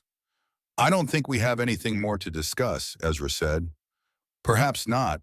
Thompson turned to go, then paused, looking back over his shoulder. One last thing. I understand you've taken in a widow and her children.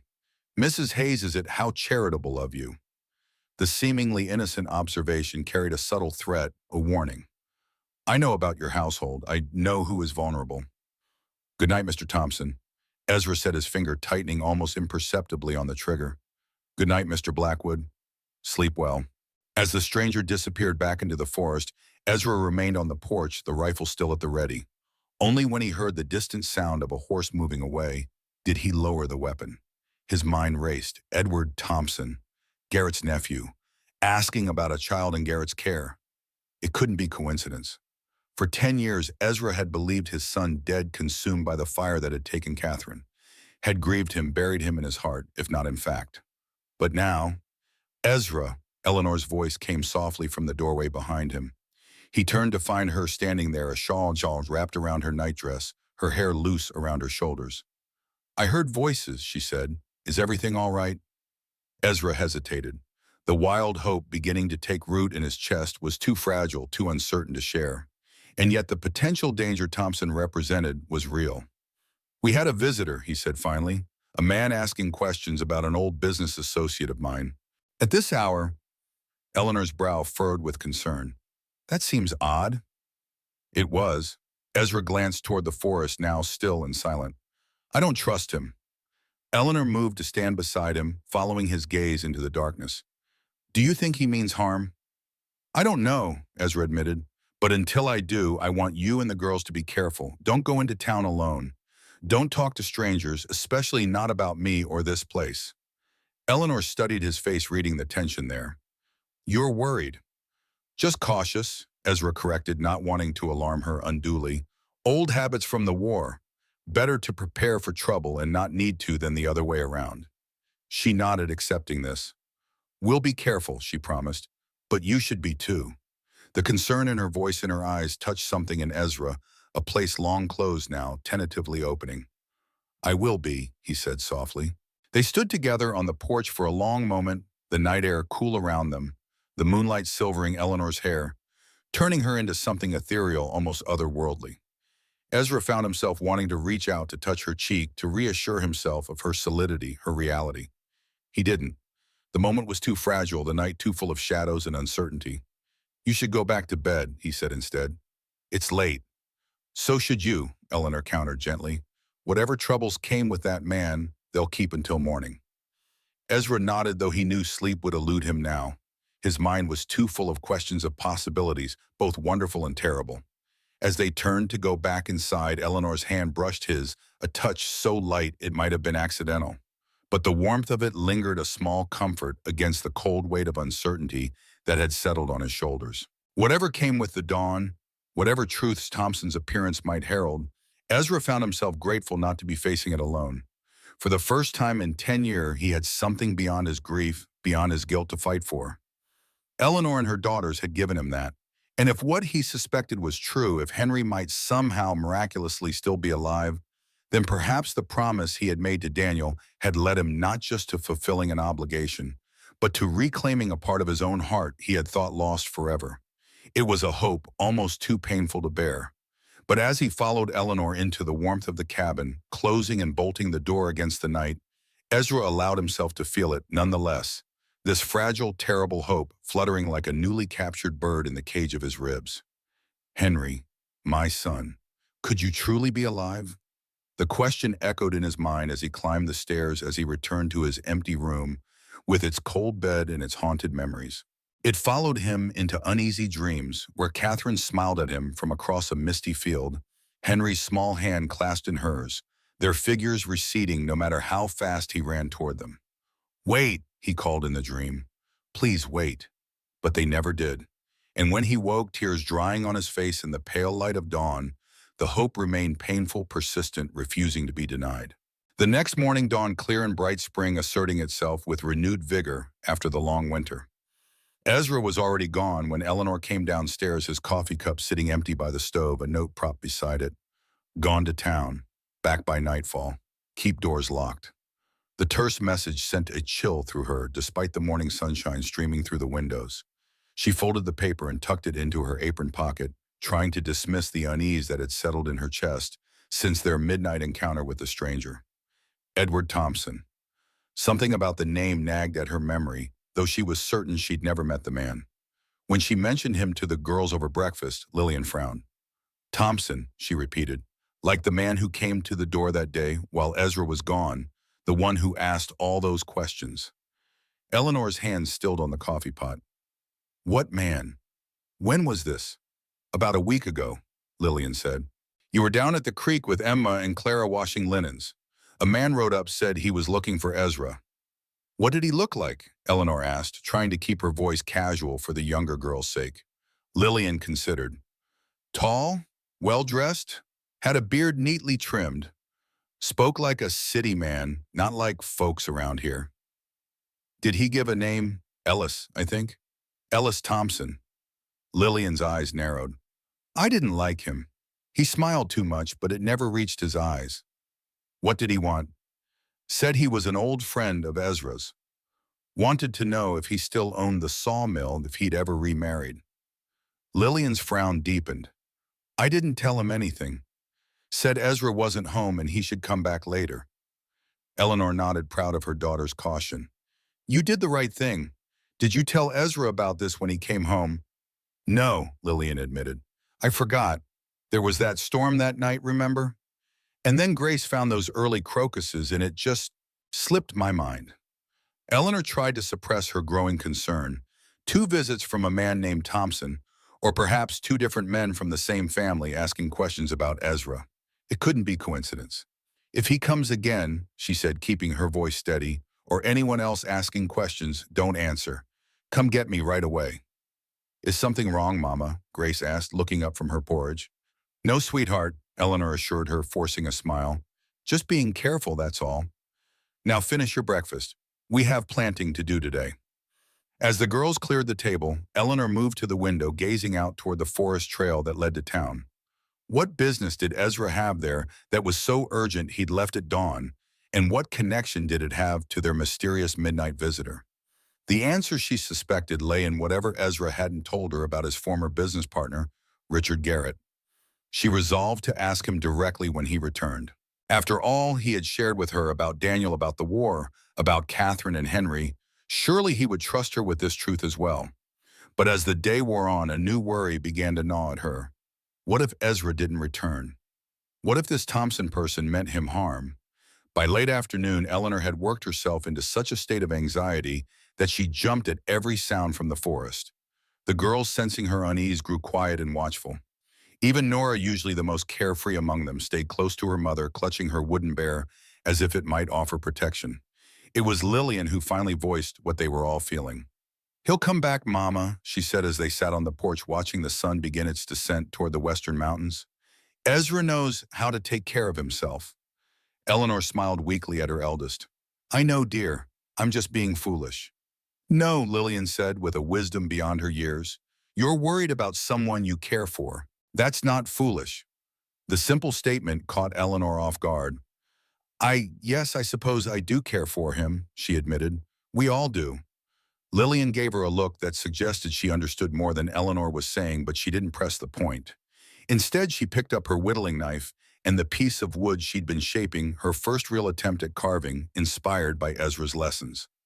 "What are you making?" Eleanor asked, grateful for the change of subject.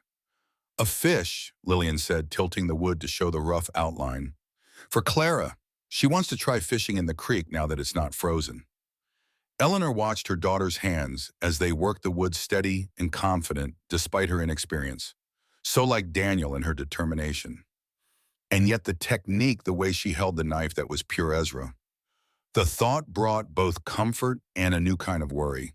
How quickly they had all adapted to this place, to Ezra's presence in their lives.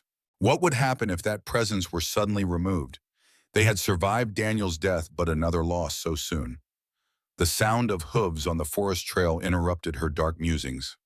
Lillian was on her feet instantly, knife in hand.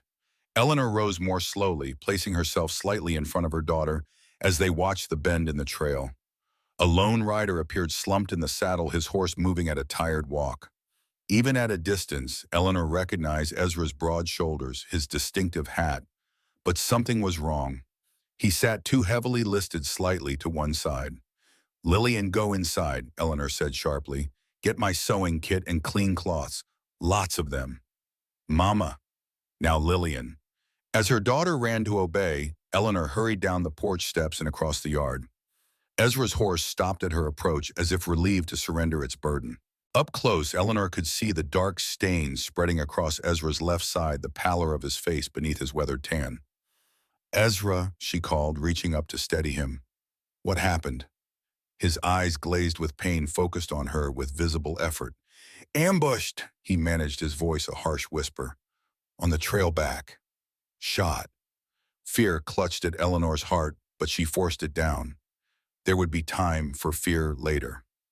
Now Ezra needed her calm and capable. "Can you dismount?" she asked. "Or should I call for help?" In answer, Ezra gripped the saddle horn and began to swing his leg over, a groan escaping him at the movement. Eleanor supported him as best she could, bracing herself against his weight. As he half dismounted, half fell into her arms. For a moment they stood locked together, Ezra leaning heavily on her, his breath coming in short, sharp gasps against her hair. Then he straightened slightly, finding his feet. "I can walk," he said, though the words lacked conviction. Together they made their slow way to the cabin, where Lillian stood waiting at the door, her face pale but composed, the requested supplies already in her arms. Grace hovered behind her, eyes wide with fear. "Grace," Eleanor said, her voice steady despite the warm blood she could feel soaking through Ezra's shirt to her own. "Take the younger girls upstairs. Keep them there until I call for you." Grace nodded, understanding the gravity of the situation without being told.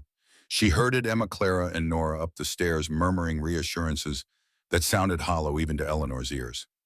"The study," Ezra gasped as they reached the main room. "The cot." Eleanor nodded, guiding him toward the small room off the kitchen that served as Ezra's office. A narrow cot stood against one wall, used occasionally when work kept him up late into the night. Now it would serve a more urgent purpose. With Lillian's help, Eleanor eased Ezra onto the cot. His face was ghost white beneath his beard, his breathing shallow and rapid. "Lillian, heat water on the stove," Eleanor instructed, already working to remove Ezra's blood-soaked shirt. "Then bring my medicine box from the cupboard upstairs." As Lillian hurried to obey, Eleanor focused on the wound revealed beneath the ruined shirt. A bullet hole, small and neat, had pierced Ezra's left side just below the ribs. The bleeding was steady but not pulsing, a good sign suggesting no major artery had been hit. But the bullet was still inside. She could see no exit wound when she gently turned him to check his back. "How bad?" Ezra asked, his voice stronger than she had expected. "Bad enough," Eleanor replied honestly. "But not fatal if we can stop the bleeding and prevent infection." She met his eyes, finding them clearer now, focused on her face. "The bullet's still in there. It needs to come out." Ezra nodded, once understanding. "Do what you have to do." Eleanor had tended wounds before, minor injuries on the farm, Daniel's lingering war wounds that sometimes reopened the scrapes and cuts of childhood. But she had never extracted a bullet. The prospect was daunting, but she kept her fears from her face as Lillian returned with the hot water and medicine box. "Lillian," Eleanor said, "I need you to be very brave now. Can you do that?" The girl nodded, her eyes moving from her mother's face to Ezra's and back again. "What do you need me to do?" "Hold the lamp close so I can see and hand me things when I ask for them." Working methodically, Eleanor cleaned the wound with soap and hot water, then examined it more closely in the lamplight. The bullet hadn't gone deep, stopped, perhaps by a rib. With forceps from her medicine box, she might be able to extract it without causing too much additional damage. "This will hurt," she warned Ezra, meeting his eyes. "A lot." A ghost of a smile touched his lips. "Not my first bullet, Eleanor." She nodded, taking a deep breath to steady her hands. "Bite on this," she said, offering him a folded piece of leather from the medicine box. "And try not to move." Ezra placed the leather between his teeth, then reached out with his right hand, gripping the edge of the cot until his knuckles whitened. He gave her a single nod. "Ready." Eleanor worked swiftly, inserting the forceps into the wound, probing gently but firmly for the bullet. Ezra's body went rigid with pain, sweat beading on his forehead, but he made no sound. Lillian held the lamp steady, her face pale but determined. After what seemed an eternity, but was likely only a minute or two, Eleanor felt the forceps connect with something hard and metallic. She carefully grasped it, ensuring a firm hold, then withdrew the instrument in one smooth motion. A small, misshapen lump of lead came free, slick with blood. "Got it," she said, dropping the bullet into a basin Lillian held ready. Ezra spat out the leather, his breathing ragged. "Good work," he managed. "I'm not finished yet," Eleanor cautioned, already reaching for the needle and catgut she'd prepared. "The wound needs cleaning and stitching." This part was more familiar territory. Eleanor worked efficiently, cleaning the wound thoroughly with alcohol. Ezra hissed at the burn, but remained still, then stitching it closed with neat, even sutures. Finally, she applied a poultice of herbs from her medicine box and bound the whole area with clean bandages. "There," she said, sitting back to survey her work. "It's done." Ezra lay back against the pillow, exhaustion evident in every line of his body, but his eyes, when they met hers, held both gratitude and something deeper, more complex. "Thank you," he said simply. Eleanor nodded, suddenly aware of how intimate the situation was, her hands on his bare skin, his blood still warm on her fingers, Lillian watching them both with those too perceptive eyes of hers. "You should rest now," she said, rising and gathering the bloody cloths. "Lillian, would you bring some water? Mr. Blackwood will be thirsty after losing so much blood." "Ezra," he corrected weakly. "After digging a bullet out of me, I think you can use my given name in front of the children." A smile tugged at Eleanor's lips, despite the gravity of the situation. "Ezra, then. Rest. We'll talk when you're stronger." As she turned to go, his hand caught hers, stopping her. "Eleanor," he said, his voice low but urgent. "Be careful. Thompson, he's dangerous, more than I realized." "Was it him? Did he shoot you?" Ezra's eyes darkened with pain that had nothing to do with his physical wound. "No, but he's connected. I found information in town.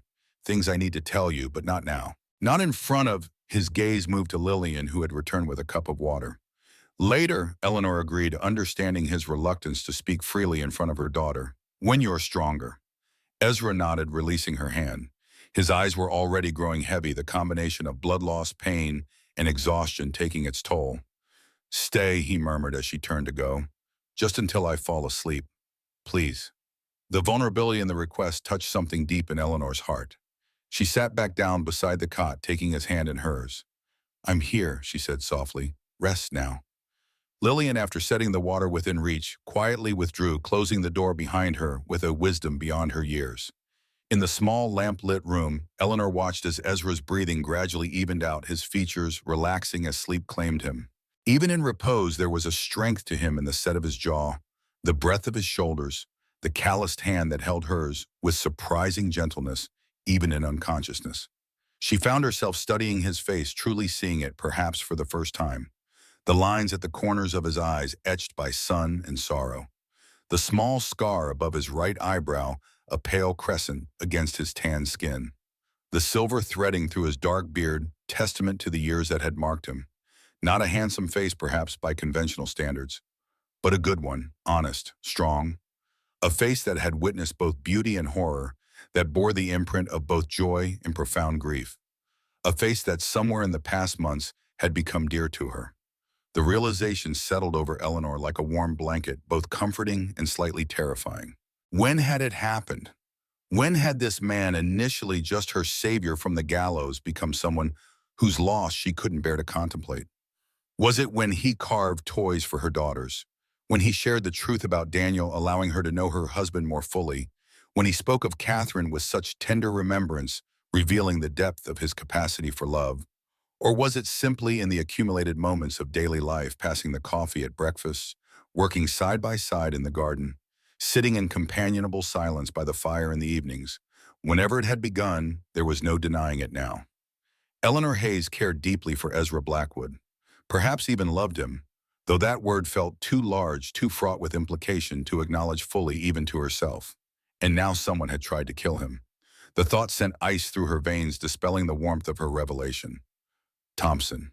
A name connected somehow to Richard Garrett, Ezra's former business partner. A man dangerous enough to put fear in Ezra's eyes, to drive him to warn her even through the haze of pain and blood loss. Whatever Ezra had discovered in town today, whatever connection existed between Thompson and Garrett, Eleanor knew with sudden certainty that it threatened not just Ezra but all of them. The peaceful life they had begun to build at Pine Ridge was in danger. She looked down at Ezra's sleeping face, at the hand that still held hers, even in slumber, and made a silent vow. She would protect him as he had protected her and her daughters. She would stand against whatever threat this Thompson represented. And when Ezra woke, when he was strong enough to share what he had learned, they would face it together. Ezra slept through the night and well into the next day, his body demanding rest to heal. Eleanor checked on him regularly, changing his bandages, coaxing water, and then broth between his lips when he roused enough to swallow. The fever she had feared didn't materialize, a small mercy in a situation that offered few. The girls moved through the cabin on hushed feet, their usual chatter subdued. Even Nora seemed to understand the gravity of the circumstances, curling up beside Clara, with her wooden bear clutched to her chest, watching the door to Ezra's study with solemn eyes. It was late afternoon when Ezra finally woke fully, his eyes clear and alert, when Eleanor entered with fresh bandages. "How long?" he asked, his voice rough from disuse. "A day and a half," Eleanor replied, helping him sit up enough to change the dressing on his wound. "You lost a lot of blood." Ezra winced as she peeled away the old bandage, but the wound beneath looked clean, the stitches holding well with no sign of infection. "The girls?" he asked. "Worried, but fine." Eleanor applied a fresh poultice, then began wrapping clean bandages around his torso. "Lillian's been keeping watch. She's appointed herself guardian of the cabin while you're recovering." A faint smile touched Ezra's lips. "Good girl." Eleanor secured the bandage, then sat back, studying his face. Color had returned to his cheeks, and though lines of pain still bracketed his mouth, his eyes were alert, focused. "You're looking better," she said. "Strong enough to tell me what happened in town, what you found out about Thompson." Ezra's expression darkened. "Not Thompson. Garrett." He shifted, grimacing at the movement. "Help me sit up properly. This isn't a conversation to have lying down." Eleanor arranged pillows behind him, supporting him as he moved into a more upright position. Once he was settled, she poured him a cup of water from the pitcher beside the bed. "Richard Garrett," Ezra began, after taking a grateful sip. "My former business partner. Daniel's too, though most people don't know that. The three of us bought the sawmill together after the war." Eleanor nodded. "You mentioned that before. Said Garrett embezzled from the company and Daniel discovered it." "Yes." Ezra's hand tightened around the cup. "What I didn't tell you was what happened afterward. Daniel wanted to go to the authorities immediately, but Garrett threatened him, said if Daniel exposed him, he'd make sure everyone knew what really happened with Lieutenant Wilcox at Gettysburg." Understanding dawned in Eleanor's eyes. "Blackmail." He knew about the accident with the lieutenant's pistol. "He knew," Ezra confirmed grimly. "Not because either of us told him, but because Ellis, the soldier who died of his wounds that night, was his cousin. Ellis must have told him before he died." Ezra set the cup down, his hands clenching into fists at the memory. "Daniel couldn't risk it, not with you and the girls to think of. If the truth had come out, he might have faced a military tribunal, even execution. So he sold his share to Garrett for a fraction of its worth and took that clerk position in town." "But you didn't sell," Eleanor guessed. "No." Ezra's eyes hardened. "I stayed, gathered evidence of Garrett's embezzlement, planned to take it to the territorial marshal." He drew a ragged breath. 3 days before I was due to meet with the marshal, the fire happened." Eleanor felt a chill pass through her. "You think Garrett set the fire to stop you from exposing him?" "I've wondered," Ezra admitted, "but I could never prove it. And without proof, we there." He shook his head. "It was just the bitter suspicion of a grieving man." "And now," Eleanor prompted gently, "what did you discover in town that changed things?" Ezra was silent for a long moment, his gaze fixed on some middle distance, seeing not the walls of the study, but something further away, lost in time. Judge Sullivan keeps records of all official business in the county, he said finally. Birth certificates, death certificates, property transfers. I wanted to see if there was any connection between Edward Thompson and Richard Garrett. And was there? Not directly, but I found something else. Ezra's voice dropped to just above a whisper. Henry's death certificate. It was never filed. Catherine's was, I have a copy myself, but there's no record of Henry's death. No official declaration. Eleanor tried to make sense of this. Could it have been an oversight in the confusion after the fire? That's what I thought at first, so I asked to see the marshal's report from the investigation. Ezra's eyes, when they finally met hers, held a wild mixture of hope and dread. Eleanor, there was no body. They never found Henry's remains. The roof collapsed on the north side of the house. Catherine was found there. But Henry's bedroom was on the south side. It wasn't touched by the collapse. Then where was he? Eleanor asked, though she thought she already knew the answer, already understood the terrible hope building in Ezra's voice. The marshal assumed he tried to run, got lost in the smoke, died somewhere else in the house, but his body was never recovered. Ezra's hands trembled slightly as he reached for the water cup again. And then I found one more thing, a report filed 3 days after the fire. A station master down in Cheyenne reported a man matching Garrett's description boarding a train east with a young boy. A boy who was upset, crying for his mother. Eleanor's breath caught. Henry. Maybe. Ezra's voice was careful, as if saying the hope aloud might cause it to vanish like smoke. The timing fits. The description fits. And it would explain why Garrett disappeared so suddenly after the fire. He took your son, Eleanor said, the pieces falling into place. Used the fire as cover for kidnapping. And then raised him as his own, it seems. Ezra's expression hardened. Edward Thompson isn't Garrett's nephew. I think he's Garrett himself, using a false name to return here to see if the old stories still held, if anyone suspected the truth. But why would Garrett take Henry as leverage against you? Perhaps. Ezra sighed, the sound weighted with years of grief and new painful hope. Or perhaps it was simpler than that. Garrett lost his wife and infant son to fever the year before the fire. He'd mentioned once how much Henry reminded him of his own boy. The thought of it, a man so broken by loss that he would steal another's child, would commit murder and arson to do so, was almost too terrible to contemplate. And yet, hadn't Eleanor herself stood on the gallows for a loaf of bread driven by her children's hunger? Desperation could twist even good people into unrecognizable shapes. When I left the courthouse, Ezra continued, I felt watched. I took the long way home through the woods rather than the main trail. Just past the creek where the trail narrows between those two big boulders, someone fired from the trees. His hand moved to his bandaged side. I didn't see who, just heard the shot, felt the bullet hit. Somehow I stayed on the horse, kept riding until I reached home. Thompson, Eleanor said with certainty. He must have followed you, realized you were discovering the truth. Yes. Ezra's expression was grim. And now he knows where I live, who lives with me. The implication was clear. They were all in danger. Not just Ezra, but Eleanor and her daughters as well.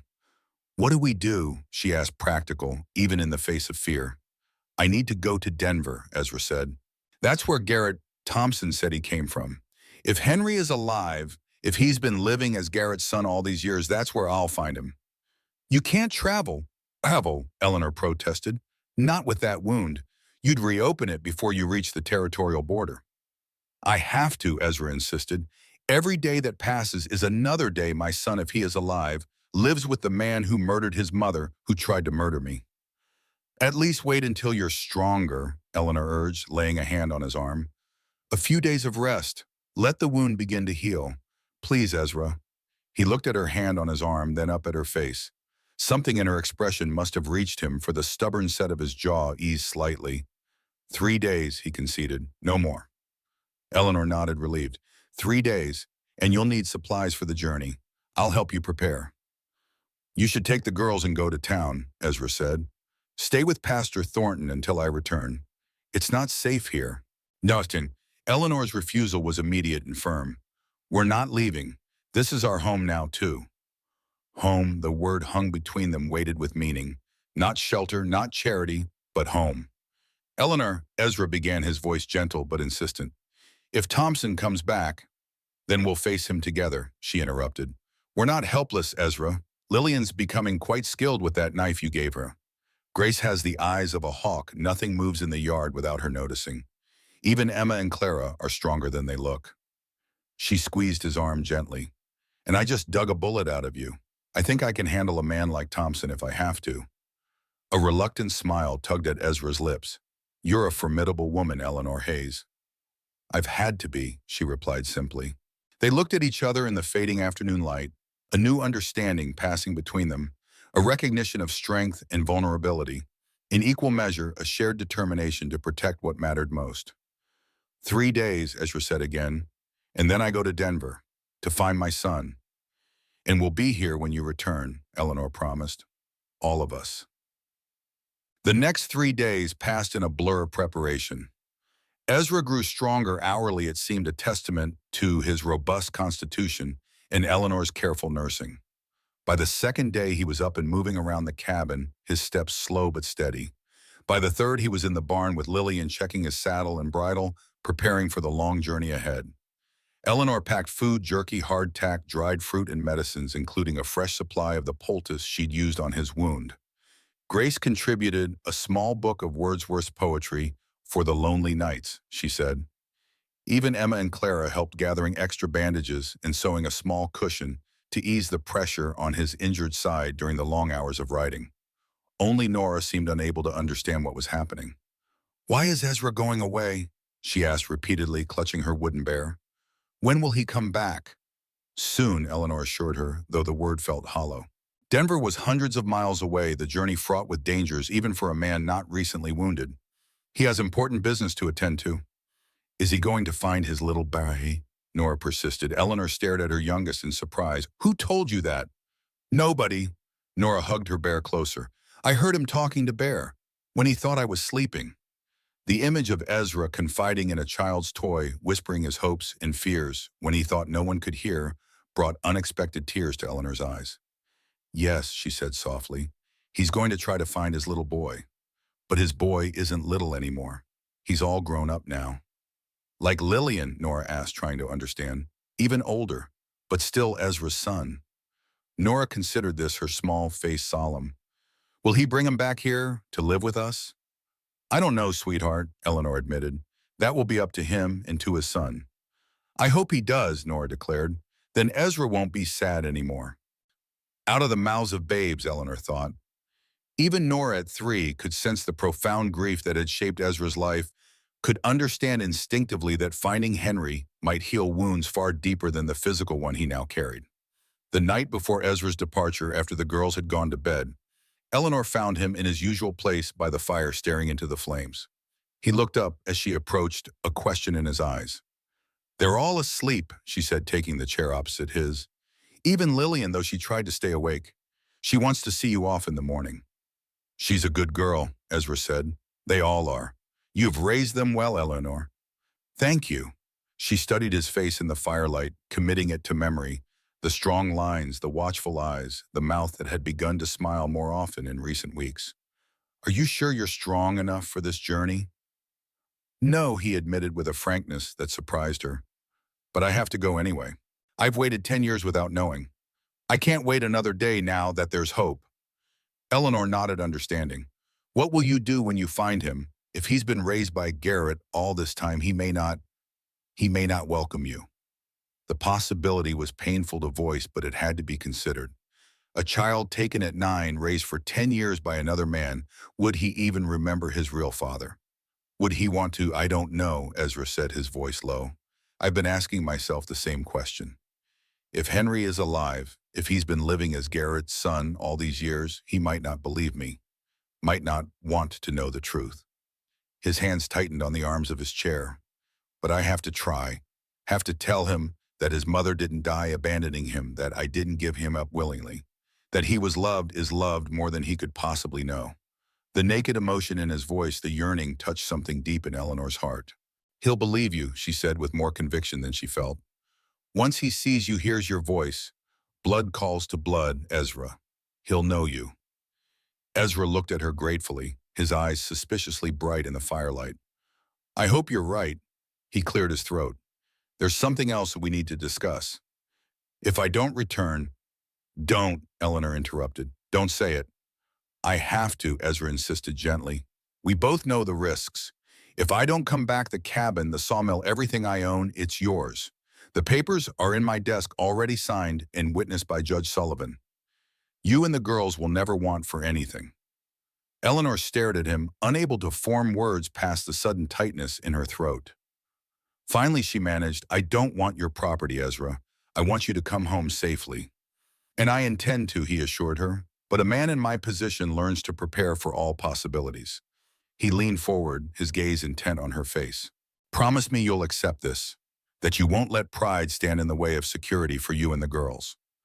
Eleanor wanted to protest further, but the earnestness in his expression stopped her. This mattered to him, not just her safety and that of her daughters, but her acceptance of his provision, his care extended beyond his own life, if necessary. I promise, she said finally, but you must promise me something in return. Anything. Come back. The simple request held all the emotions she couldn't express more directly, her fear, her hope, her growing feelings for this complicated, honorable man. Whatever you find in Denver, whatever happens with Henry, come back to us. I will, Ezra said, and in the firelight his eyes held a promise deeper than words could convey. You have my word. They sat together in silence for a long while after that, watching the fire burn down to embers, each lost in private thoughts of what the coming days might bring. When at last Eleanor rose to retire, Ezra stood on as well, moving with her to the foot of the stairs. Sleep well, he said softly. Tomorrow comes early. You too, she replied.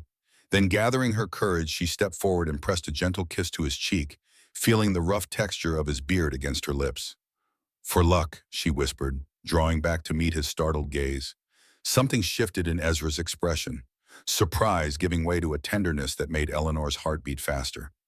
For a moment, she thought he might say something, might even return the gesture. But he only nodded, a small smile curving his lips. Good night, Eleanor. Good night, Ezra. As she climbed the stairs to the room she shared with her daughters, Eleanor found herself touching her lips, remembering the feel of his skin beneath them. A small gesture, innocent enough, and yet it felt like a beginning, a tentative step towards something new and fragile and full of possibility. Whatever happened in Denver, whatever Ezra discovered about his son's fate, Eleanor knew that life at Pine Ridge would never be quite the same again. For better or worse, their paths had become intertwined, not just by circumstance or by Daniel's long-ago request, but by choice, by growing affection, by a future glimpsed but not yet fully embraced. Tomorrow, Ezra would ride away seeking the son he had thought lost forever.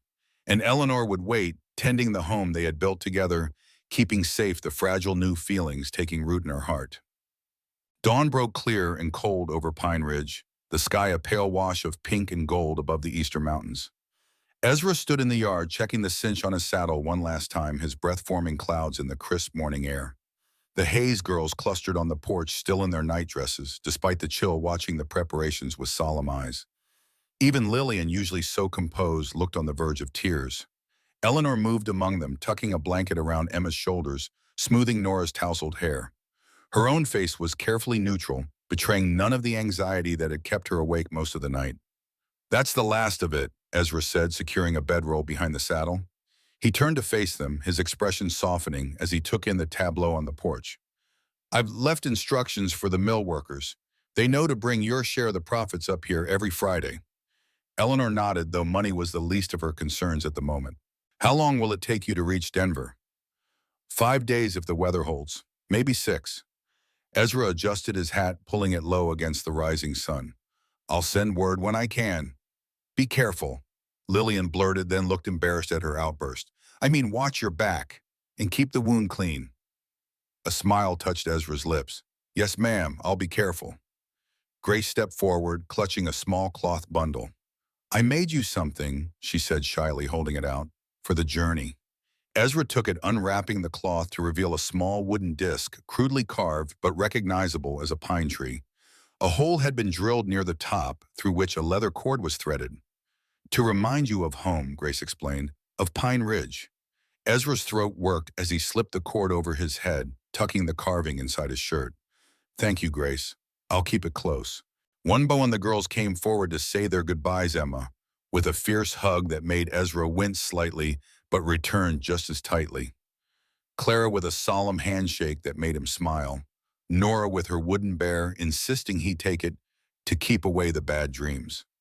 "I can't take your bear, little one," Ezra protested gently. "You need him." "I have Mama and my sisters," Nora said with the simple logic of childhood. "You'll be all alone." Ezra knelt to her level, wincing slightly at the pull on his wound. "How about this?" he suggested. "I'll carve you a new bear while I'm gone a mama bear to keep your baby bear company. And when I come back, we'll have a proper bear family." Nora considered this, her small face serious. "Promise." "I promise," and Ezra's gaze lifted to include all the girls and finally Eleanor. "I promise to come back." He rose, moving to his horse with a final check of his provisions. Eleanor stepped off the porch, approaching him as he prepared to mount. "Ezra," she said softly, "I will be waiting." He looked down at her, something unspoken passing between them. Then with a swiftness that surprised her, he bent and pressed his lips to hers, a brief, gentle kiss that ended almost before she realized it had begun. "For luck," he murmured, echoing her words from the night before. Before Eleanor could respond, he was in the saddle, gathering the reins. With a final nod to her and the girls, he turned his horse toward the forest trail and rode away, his figure gradually diminishing until it was swallowed by the trees. Eleanor stood watching long after he had disappeared from view, her fingertips pressed to her lips, her heart a complicated tangle of fear and hope, and something very like love. Behind her, Lillian cleared her throat. "Mama, he'll be all right. Ezra knows how to take care of himself." Eleanor turned to find her eldest watching her with understanding beyond her years. She managed a smile, dropping her hand to her side. "Yes, he does. And we have work to do while he's gone. The garden won't plant itself." As they moved back toward the cabin, Lillian fell into step beside her mother. "He's coming back," she said with quiet certainty. "For all of us." Eleanor looked at her daughter in surprise, hearing not the suspicious, wary child of a few months ago, but a young woman beginning to understand the complexities of adult feelings. "Yes," Eleanor agreed softly. "I believe he is." Together they entered the cabin, the home that had once been built for a family that never was, now filled with new life, new hope, new beginnings. Outside, spring continued its inexorable march across Pine Ridge, bringing renewal to a world long dormant beneath winter's grip. And far down the forest trail, Ezra Blackwood rode toward an uncertain reunion. The wooden pine tree Grace had carved nestled against his heart, a talisman of the promise that awaited his return, a promise of family, of belonging, of love, found unexpectedly in the aftermath of loss. A promise made on Pine Ridge. 3 weeks later, the storm came with little warning, rolling in from the west as the sun began to set. Dark clouds piled against the mountains, and the wind picked up, bending the tops of the pines and sending loose items skittering across the yard. Eleanor stood on the porch, watching the approaching tempest with a worried frown. 3 weeks had passed since Ezra's departure, with no word from Denver, no sign of his return. Each day she found herself scanning the forest trail, hoping to see a familiar figure emerge from the trees. Each night she lay awake, listening to the sounds of the cabin, imagining footsteps that never came. "Mama," Grace called from inside. "Should we bring the chickens into the barn? The coop might not hold in this wind." "Yes," Eleanor called back, rousing herself from her thoughts. "And check that everything loose is secured. This looks to be a bad one." As the girls hurried to prepare for the storm, Eleanor remained on the porch, her eyes fixed on the darkening forest. Something about the approaching weather set her nerves on edge, not just concern for their safety, but a deeper unease, a premonition she couldn't quite name. "Come home, Ezra," she thought, not for the first time. "Whatever you found in Denver, whatever happened with Henry, just come home." The first fat raindrops began to fall as the girls returned from the barn, breathless and windblown. Eleanor ushered them inside, closing and barring the door against the strengthening gale. "Everything's secure," Lillian reported, helping Clara off with her wet coat. "The animals are safe in the barn." "Good," Eleanor said, moving to stoke the fire.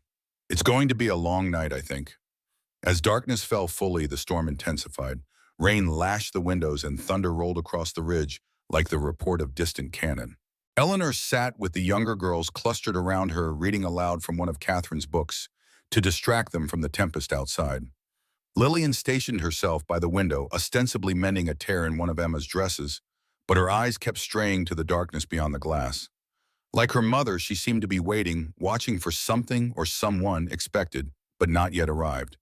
It was nearing midnight when a sound cut through the howl of the storm, a gunshot distant but unmistakable. Eleanor's head snapped up the book forgotten in her lap. "Did you hear that?"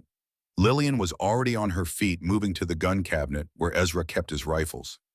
"Sounded like it came from the trail," she said, checking that the weapon was loaded. "It could be Ezra," Grace suggested, hope flaring in her voice. "Maybe he's trying to signal us in the storm."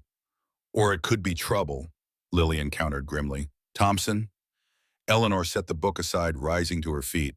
"Grace, take your sisters upstairs. Stay there until I call for you." "But Mama." "Now, Grace." As the younger girls reluctantly climbed the stairs, Eleanor joined Lillian at the window, peering out into the storm-tossed night. Nothing was visible beyond the golden rectangle of lamplight that spilled from the cabin onto the nearest stretch of yard. "I'm going out there," Lillian declared, already reaching for her coat. "No," Eleanor said firmly. "You'll stay here with the girls. I'll go." "Mama, you can't." "I can and I will," Eleanor interrupted, taking the rifle from her daughter's hands. "I need you here, protecting your sisters if something happens." Lillian looked ready to argue further, but something in Eleanor's expression stopped her. Instead, she retrieved the knife Ezra had given her, holding it ready. "Be careful," she said simply. Eleanor nodded, checking the rifle one last time before wrapping herself in Ezra's old oilskin coat, which hung by the door. It was too large for her, but it would keep her relatively dry in the downpour. "Bar the door behind me," she instructed. "Don't open it unless you hear my voice." Stepping out into the storm was like entering another world. Rain stung Eleanor's face, driven horizontal by the fierce wind. The yard was a sea of mud and puddles, illuminated in brief, stark flashes by lightning that split the sky overhead. Eleanor moved cautiously toward the forest trail, the rifle held ready before her. Every sense was alert, straining to catch any sound, any movement beyond the chaotic symphony of the storm. She had gone perhaps 20 yards when she saw it, a dark shape on the trail larger than a man moving slowly toward the cabin. A horse, she realized, walking with its head down against the driving rain, and on its back a figure slumped forward, barely staying in the saddle. "Ezra," she breathed, breaking into a run despite the treacherous footing. As she drew closer, the lightning flashed again, illuminating the scene in harsh white light. The rider was indeed Ezra, his clothes soaked through his hat, missing his face ghostly pale beneath the dark beard. But he wasn't alone. Another figure rode behind him, a young man with one arm wrapped around Ezra's waist, supporting him in the saddle. "Help," the young man called when he saw Eleanor approaching. "He's been shot." Eleanor's heart stuttered in her chest, but her voice remained steady when she called back. "Can you make it to the cabin? Just a little further?" "I think so," the young man replied, "but he's losing a lot of blood." Together they guided the exhausted horse the remaining distance to the cabin. Lillian must have been watching from the window, for the door flew open as they approached, light spilling out to guide their way. "Mama," she cried, rushing to help. "Is he?" "He's alive," Eleanor assured her, though Ezra's stillness, the boneless way he slumped against the young stranger, terrified her. "Help me get him inside." Between the three of them, they managed to half-carry, half-drag Ezra into the cabin and onto the sofa before the fire. He was unconscious, his breathing shallow, his shirt soaked with both rain and blood from a wound high on his right shoulder. "Lillian, my medicine box," Eleanor ordered, already working to remove Ezra's wet clothing, and hot water, clean cloths. As Lillian hurried to obey, Eleanor became aware of the young man standing uncertainly by the door, dripping rainwater onto the floor. She looked up, really seeing him for the first time. He was tall, with broad shoulders that hadn't yet filled out to a man's full strength. His face, beneath a week's growth of beard, was young, 19 or 20 at most, but it was his eyes that arrested Eleanor's attention. They were Ezra's eyes, exactly the same shape, the same clear blue, the same direct gaze. "You're Henry," she said softly. It wasn't a question. The young man nodded, a complicated emotion flickering across his face. "Yes, and you're Mrs. Hayes. He told me about you. About all of you." His gaze moved to Ezra's still form. "He's been shot. We were ambushed on the trail about a mile back." "By whom?" Eleanor asked, though she already knew the answer. "Edward Thompson," Henry confirmed grimly, "though that's not his real name. He's Richard Garrett, the man who—" He trailed off his hands, clenching into fists at his sides. The man who raised me, who told me my real father was dead. There was so much to unpack in those simple statements, so much pain, so much confusion, so much lost time. But there would be opportunity for that later if Ezra survived. We need to stop the bleeding, Eleanor said, focusing on the immediate crisis. Can you help? Henry moved forward, immediately kneeling beside the sofa. Tell me what to do. As they worked together to clean and bandage Ezra's wound, the bullet had passed through the muscle of his shoulder, missing bone and major blood vessels by some miracle. Eleanor found herself studying Henry's face, seeing echoes of both Ezra and Catherine in his features. He came to Denver looking for me, Henry said quietly as they finished securing the bandage. Showed up at the house asking questions. I thought he was crazy at first, or trying to con me somehow. A faint smile touched his lips. But then he showed me a picture of my mother, of Catherine. I remembered her, not clearly, but enough, and I remembered him too. Not his face exactly, but his voice. The way he said my name. Eleanor nodded, understanding. Some memories went deeper than conscious recollection, the sound of a parent's voice, the feel of their embrace. Things a child might forget consciously but would recognize instinctively given the chance. When did Thompson Garrett attack you? She asked. Yesterday on the trail north of Cheyenne, Henry replied. He must have followed us from Denver. We were making camp for the night when he fired from the trees. Hit Ezra in the shoulder. His voice caught on the word father as if he wasn't yet comfortable using it. I returned fire and Thompson ran. We rode through the night, afraid he might try again. You did well, Eleanor assured him, laying a gentle hand on his arm. You got Ezra home. That's what matters. Henry looked around the cabin, taking in the signs of family life, the girls' dolls on a shelf, the knitting basket by Eleanor's chair, the row of wooden animals Ezra had carved lined up on the mantel. He told me about this place, he said softly. About you and your daughters. Said you'd made it a home again after all these years. His gaze returned to Ezra's unconscious form. He said you saved him in more ways than one. Eleanor felt tears prick her eyes at the simple statement. We saved each other, she corrected gently. All of us. A groan from the sofa interrupted them. Ezra's eyes fluttered open, unfocused at first, then finding Eleanor's face. Eleanor, he rasped. Henry. I'm here, Father, Henry said, moving into Ezra's line of sight. We made it. We're home. Relief washed over Ezra's face, followed quickly by alarm. Thompson, he's still out there. Dangerous. Shh, Eleanor soothed, placing a cool hand on his forehead. Don't try to talk. You're safe now. We all are. No, Ezra insisted, struggling to sit up. He followed us. He'll come here. Henry wants to silence us both. Henry placed a steadying hand on his father's uninjured shoulder. Rest, Father. I'll keep watch. Thompson won't take us by surprise again. Ezra's eyes moved between Henry and Eleanor, conflict evident in his expression. He wanted to protect them, to stand guard himself despite his injury. But exhaustion and blood loss were taking their toll, his eyelids already growing heavy again. Trust us, Eleanor said softly. Rest now. We'll wake you if there's need. Reluctantly, Ezra nodded, his eyes drifting closed. Within moments, his breathing had deepened into sleep. Eleanor rose, gesturing for Henry to follow her to the kitchen where they could talk without disturbing Ezra. You should rest too, she said, noting the exhaustion evident in the young man's face. You've been riding all night. Henry shook his head. Not until I know we're safe. Thompson is persistent. He won't give up easily. Then we'll take turns keeping watch, Eleanor decided. Lillian and I can help. As if summoned by her name, Lillian appeared at the top of the stairs, her knife still in hand. Is it safe to bring the little ones down? She asked. They're worried. Eleanor nodded. Yes, but quietly. Ezra needs rest. As Lillian went to fetch her sisters, Henry watched her with a thoughtful expression. He said she reminds him of me, he remarked. Always ready to protect everyone, always watchful. She is, Eleanor agreed. She's had to be since her father died.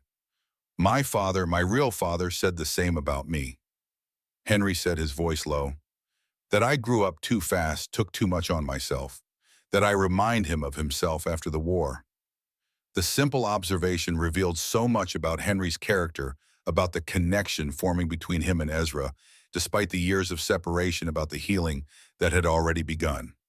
Before Eleanor could respond, the younger girls came down the stairs, Lillian herding them like a mother duck with her ducklings.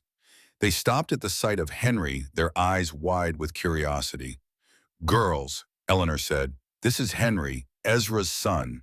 For a moment, no one spoke. Then Nora, fearless as always, stepped forward, scrutinizing Henry with solemn eyes. "Did you bring the bad man?" she asked bluntly. Henry knelt to her level, his expression serious.